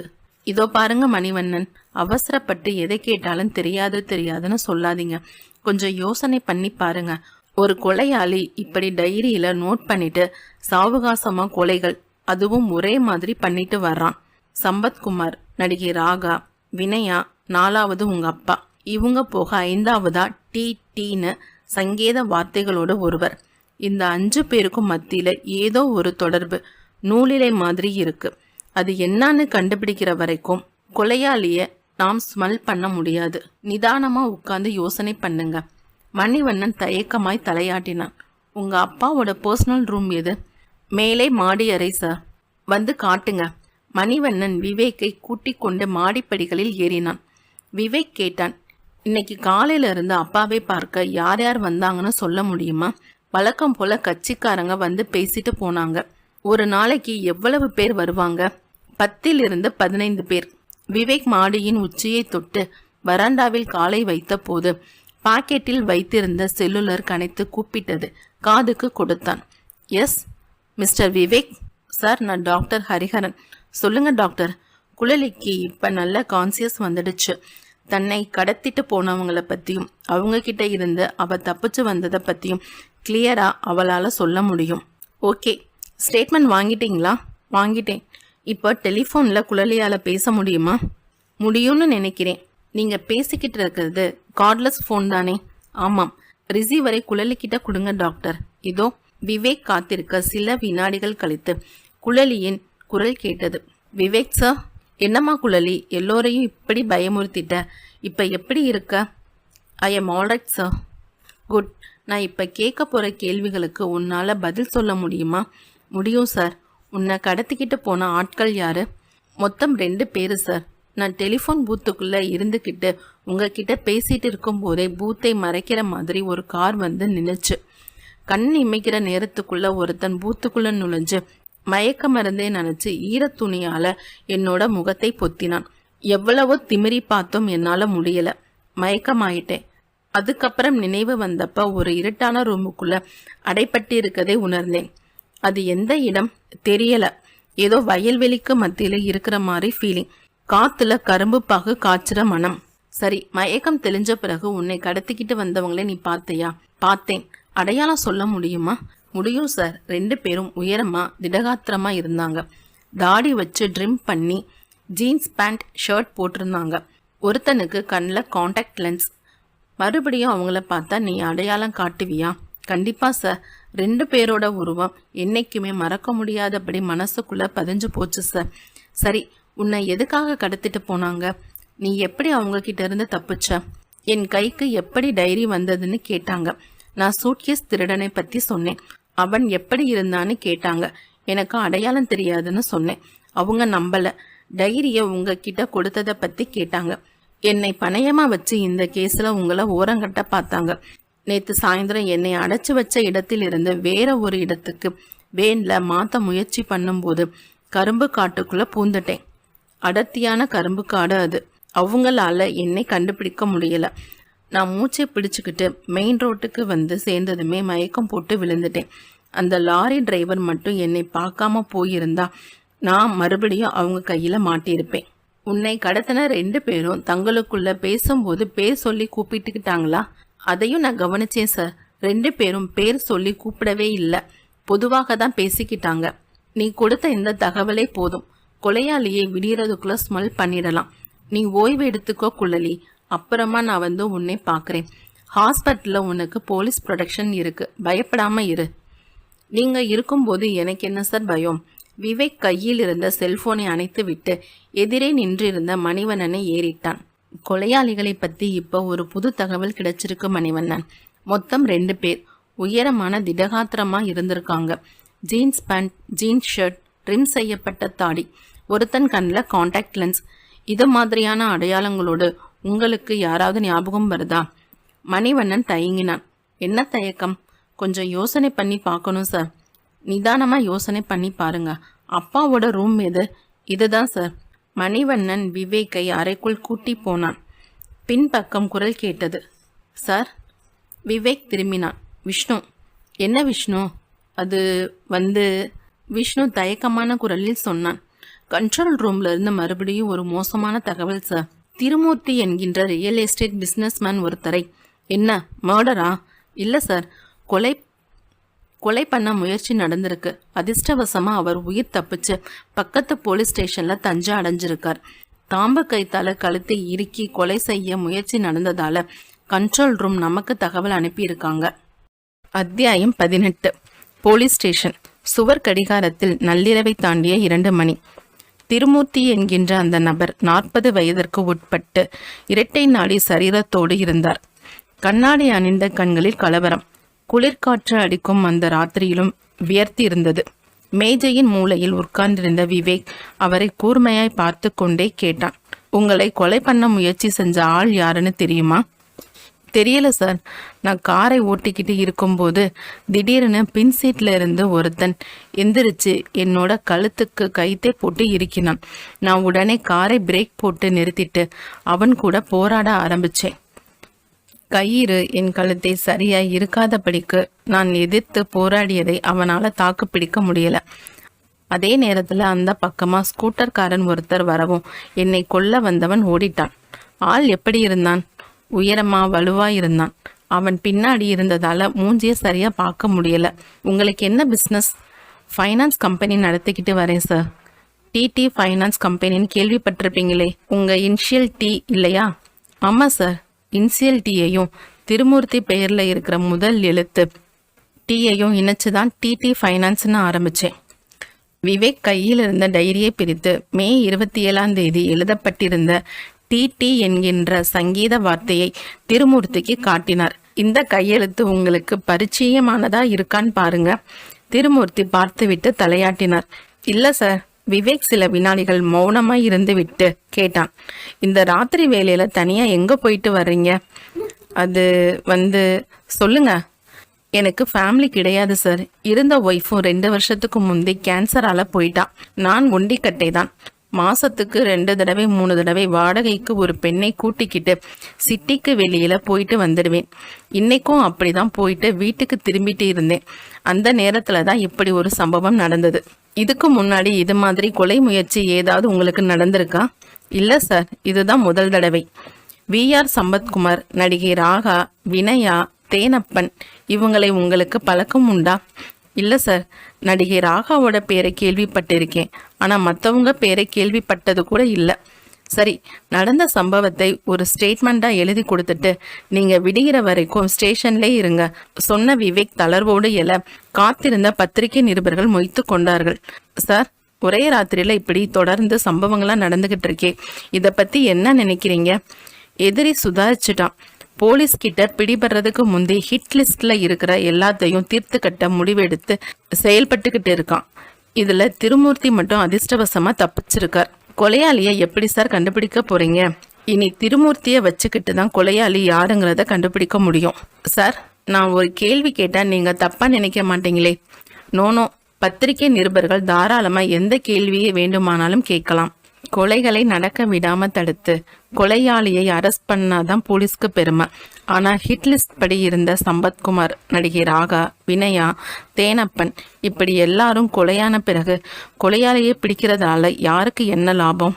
விவேக் கவலையாய் பெருமூச்சு விட்டான். நீங்க கேட்டது நியாயமான கேள்விதான். ஆனா கையில ஒரு டைரியையும் அதுல இருக்கக்கூடிய சங்கீத வார்த்தைகளை மாத்திரம் வச்சுக்கிட்டு கொலையாளியை ட்ரேஸ் பண்றது ரொம்ப கஷ்டம். இந்த மாதிரியான கேஸுகளில் கொலைகளை தவிர்க்க முடியாது. திருமூர்த்தியை மட்டும் வச்சுக்கிட்டு உங்களால கொலையாளியை பிடிக்க முடியுமா சார்? முடியும். எனக்கு தோத்து பழக்கம் கிடையாது, ஜெயிச்சுதான் பழக்கம். முணுமுணுவென்று பக்கத்து மேஜை மேல் இருந்த டெலிஃபோன் கூப்பிட்டது. விவேக் டெலிஃபோனை தொட்டு ரிசீவரை எடுத்து காதுக்கு கொடுத்தான். எஸ், சொல்லுங்க கோகுல்நாத், இப்ப வர்றேன். பத்திரிகை நிருபர்களையும் கூட்டிக்கிட்டு வந்துடுறேன். அத்தியாயம் 19. கட்டிலில் கண்மூடி படுத்திருந்த குழலி அறைக்குள் யாரோ நுழையும் சத்தம் கேட்டு கண் விழித்தாள். விவேக்கை பார்த்ததும் லேசாய் மலர்ந்தாள். தலைமாட்டில் நின்றிருந்த அவளுடைய அப்பா சக்திவேல் சொன்னார், குழலி இப்ப தேறிட்டா, இனி பயப்பட வேண்டியதில்லைன்னு டாக்டர் சொல்லிட்டார். விவேக் புன்னகைத்தான். குழலி, இப்ப நான் மட்டும்தான் இந்த ரூமுக்குள்ள. உங்கிட்டையும் உன்னோட அப்பா கிட்டையும் இப்போ ஒரு கேள்வி கேட்க போறேன். கேட்கலாமா? கேளுங்க சார். எதுக்காக இந்த கொலைகள்? குழலியும் சக்திவேலும் முகம் மாறி ஒருவரை ஒருவர் பார்த்து கொண்டார்கள். கொலைகளா? எந்த கொலைகளை பற்றி கேட்குறீங்க? விவேக் புன்னகைத்தான். சரி, முதல்ல நடந்த, அதாவது ஜனவரி 27ஆம் தேதி, பிப்ரவரி 27ஆம் தேதிகளிலும் நடந்த கொலைகளை பற்றி பேசுவோம். மதுரையை சேர்ந்த VR சம்பத்குமாரையும் நடிகை ராகாவையும் கொலை செய்தது நீயும் உன்னோட அப்பாவும் தானே? குழலி பதட்டமாய் எழுந்து உட்கார்ந்தாள். என்ன பேத்தல் சார் இது? கொலைகாரனோட டைரியை கொண்டு வந்து உங்ககிட்ட கொடுத்ததுக்கு என் மேலேயே சந்தேகப்படுவீங்களா? சக்திவேலும் படபடத்தார். இதுதான் போலீஸ் புத்திங்கிறது. ஆட்டக்கடிச்சு மாட்டக்கடிச்சு கடைசியில மனசனை கடிக்கிற கதையா? கொலைகாரனை பிடிக்கிறதுக்கு துப்பில்லாம எங்க கைக்கே விலங்கு போட பாக்குறீங்களா? விவேக் புன்னகைத்தான். பெரியவரே, போலீஸ் என்னைக்குமே குற்றம் செய்யாதவர்கள் மேல் கை வைக்காது. நான் காரணம் இல்லாம யாரையும் கை நீட்டி குற்றம் சொல்ல மாட்டேன். நான் கை நீட்டிட்டா அவங்க தான் குற்றவாளிகள். அதுல மாறுதலும் கிடையாது. எனக்கு இப்ப உங்ககிட்ட இருந்து வேண்டிய பதில், எதுக்காக இந்த கொலைகள்? குழலி குரலை உயர்த்தி கத்தினாள். Sir, this is too much. உங்களை ஒரு நல்ல கிரைம் பிரான்ச் ஆஃபீஸரா, ஐக்கியூ அறிவு அதிகம் உள்ள அற்புதமான ஒரு மனிதரா நினைச்சுக்கிட்டு இருந்தேன். பட் நீங்களும் ஒரு சாதாரண ஒரு போலீஸ் கான்ஸ்டபிள் மாதிரி அரைக்குறையான விஷயங்களை வச்சுக்கிட்டு எங்க மேல சந்தேகப்பட ஆரம்பிச்சிட்டீங்க. விவேக் கையமர்த்தினான். என்கிட்ட அரைக்குறை விஷயம் எதுவும் கிடையாது குழலி. எல்லாமே அக்மார் விஷயங்கள் தான். கொலைகளுக்கு நாங்க தான் காரணம்னு சொல்றீங்களே, எந்த ஆதாரத்தை வச்சுக்கிட்டு சொல்றீங்க? முக்கியமா 3 ஆதாரங்களை காட்டினா போதுமா? போதும். விவேக் திரும்பி குரல் கொடுத்தான். கோகுல்நாத் அறையின் மறைவில் இருந்து வெளிப்பட்டான். கையில் கண்ணாடி சட்டத்தோடு ஃப்ரேம் போட்ட ஒரு போட்டோ. அத்தியாயம் 20. விவேக் கோகுல்நாத்தின் கையில் இருந்த கண்ணாடி சட்டம் போட்ட அந்த போட்டோவை வாங்கினான். பழைய காலத்து போட்டோ அது. மவுண்ட் பல்பேறி இருக்க போட்டோக்களின் மூலைகளில் பூச்சிகள் லேசாய் அறுத்திருந்தன. விவேக் சொன்னான். குழலி, இது உங்கள் வீட்டில் மாட்டப்பட்டிருந்த குரூப் ஃபோட்டோ, இல்லைன்னு சொல்லிட மாட்டேயே. குழலி குரல் குளறினாள். இது உங்கள் கைக்கு எப்படி வந்ததுன்னு கேட்குறியா? உன் வீட்டை திறந்து உன்னோட ரூமில் மாட்டியிருந்த இந்த ஃபோட்டோவை எடுத்துட்டு வந்தோம். குழலி திகைப்பாய் பார்த்து கொண்டிருக்க விவேக் தொடர்ந்தான். இந்த ஃபோட்டோவை சாதாரணமாக பார்த்தா ஒரு குரூப் ஃபோட்டோ தான். இதில் யார் யார் இருக்கீங்கன்னு தெரியுமா? 10 வயசான நீ, 15 வயசான ஒரு அக்கா, 21 வயசான இன்னொரு அக்கா, 2 தம்பிகள், உன்னோட அம்மா, எல்லாருக்கும் நடுவில் உங்கள் அப்பா. நீ காணாமல் போனதை பற்றி விசாரிக்கிறதுக்காக உன்னோட அப்பாவை பார்க்க வீட்டுக்கு வந்தபோது இந்த ஃபோட்டோவை நான் பார்த்தேன். இந்த ஃபோட்டோ மட்டும் சுவரில் தொங்கிட்டு இருந்தா நான் பாட்டுக்கு வந்திருப்பேன். ஆனால் ஃபோட்டோவுக்கு கீழே ஒட்டப்பட்டிருந்த ஒரு பேப்பரில் கவிதை மாதிரி 4-5 வரிகள் தெரிந்தன. படித்து பார்த்தேன். முற்றத்தில் பூத்த முல்லைகளே, மலர்ந்தது வெவ்வேறு நாள் என்றாலும் உதிர்ந்தது ஒரே நாளில் அன்றோ? அந்த கருப்பு நாளை தப்பி பிழைத்த நாங்கள் மறக்க மாட்டோம். அந்த கவிதை வரிகளை ஒரு தடவைக்கு 2 தடவை படித்து மனசுக்குள்ளே நிறுத்திக்கிட்டேன். வீட்டை விட்டு வெளியே வந்ததும் முதல் காரியமாக கோகுல்நாத்தை சந்தித்து விவரம் சொல்லி உனக்கும் உங்கள் அப்பாவுக்கும் தெரியாமல் உன் குடும்ப ஃப்ளாஷ்பேக் சம்பவங்களை கலெக்ட் பண்ண சொன்னேன். கோகுல்நாத் அடுத்த 6 மணி நேரத்திற்குள் தகவல்களை திரட்டி ஒரு பழைய பேப்பர் கட்டிங்கையும் என்கிட்ட கொண்டு வந்து கொடுத்தார். அந்த பேப்பர் கட்டிங்கை நீ பார்க்குறியா குழலி? கோகுல்நாத் எடுத்து கொடுத்த அந்த பழைய பேப்பர் கட்டிங்கை வாங்கி குழலியின் முகத்துக்கு நேராய் பிடித்தான். ஒரே குடும்பத்தில் விஷம் குடித்த 5 பேர் தற்கொலை, 2 பேர் உயிர் ஊசல். இது பற்றி கூறப்படுவது மண்ணடியை சேர்ந்த சக்திவேல் ஒரு பள்ளி ஆசிரியர், இவருடைய மனைவி கமலம், மகள் தேவயானி, சோலைமதி, வண்டார் குழலி, மகன்கள் சித்தரஞ்சன், கவிதாஸ். ஒரே குடும்பத்தை சேர்ந்த இந்த 7 பேரும் நேற்று இரவு விஷத்தை குடித்துவிட்டு மயக்கமான நிலையில் வீட்டுக்குள் கிடந்தனர்.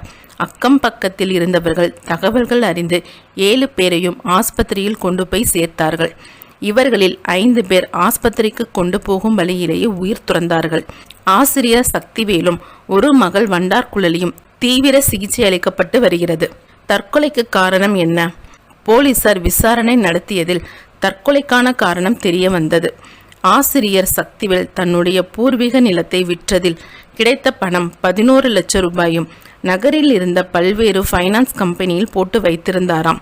தற்போது ஃபைனான்ஸ் கம்பெனி அதிபர்கள் அனைவரும் பணத்தை தூக்கி கொண்டு ஓடிவிட்டதால் சக்திவேல் அதிர்ச்சியடைந்து புத்தி பேதளித்த நிலையில் இருந்தாராம்.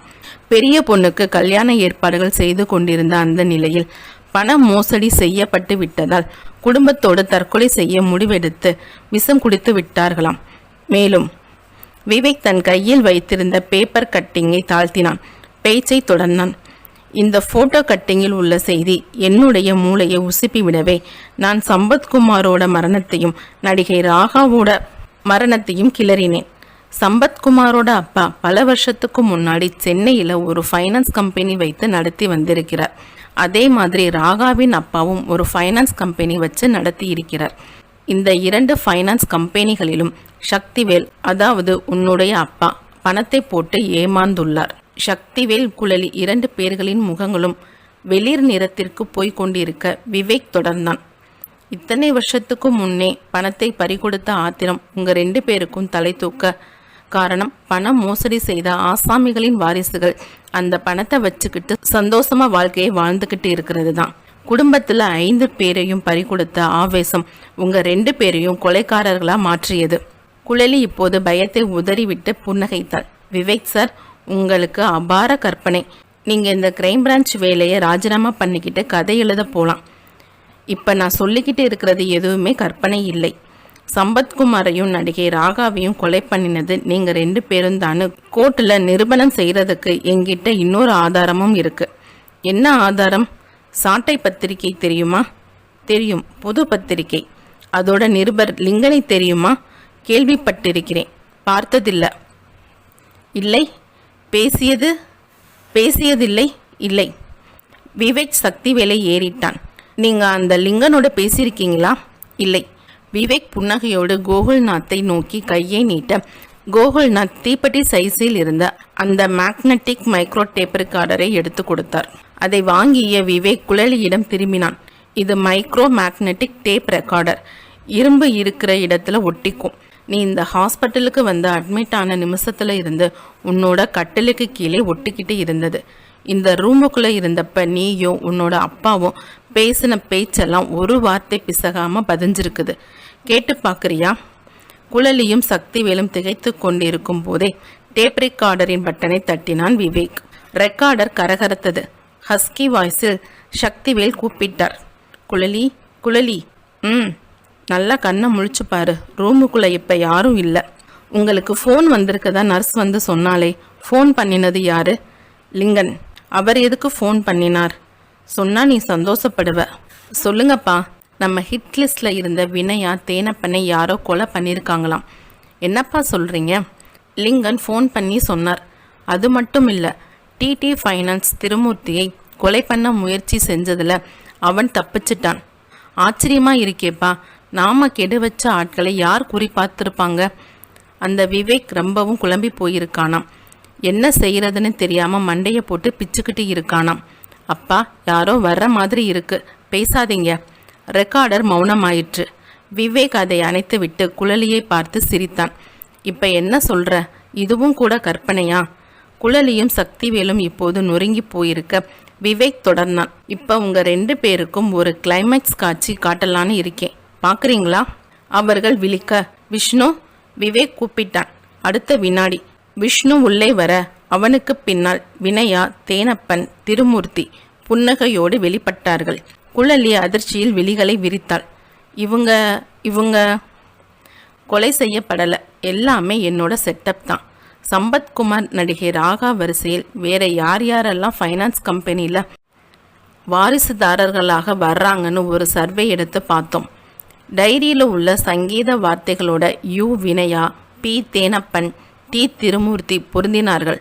அவங்க 3 பேரையும் ரகசியமாக சந்திச்சு பேசினேன்.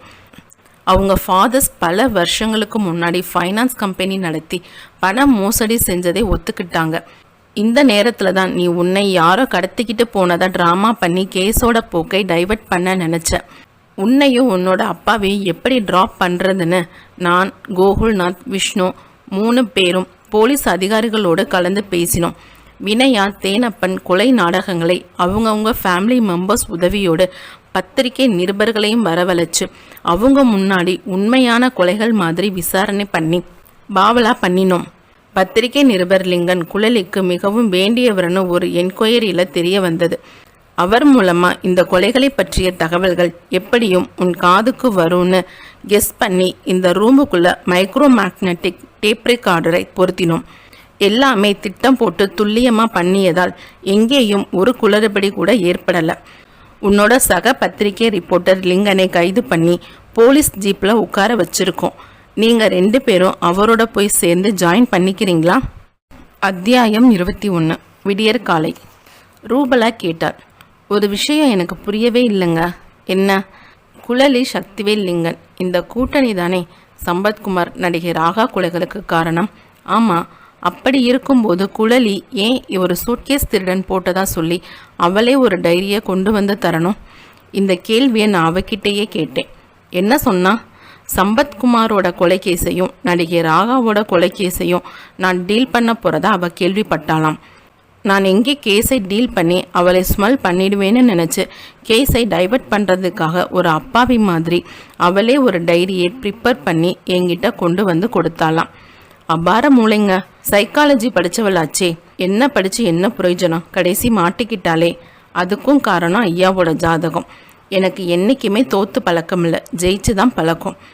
ஜெயிக்கிறதுக்கு யார் காரணம் தெரியுமா? யாரு? இந்த ரூபலா, மகா கணம் பொருந்திய உங்கள் மனைவி. முற்றும்.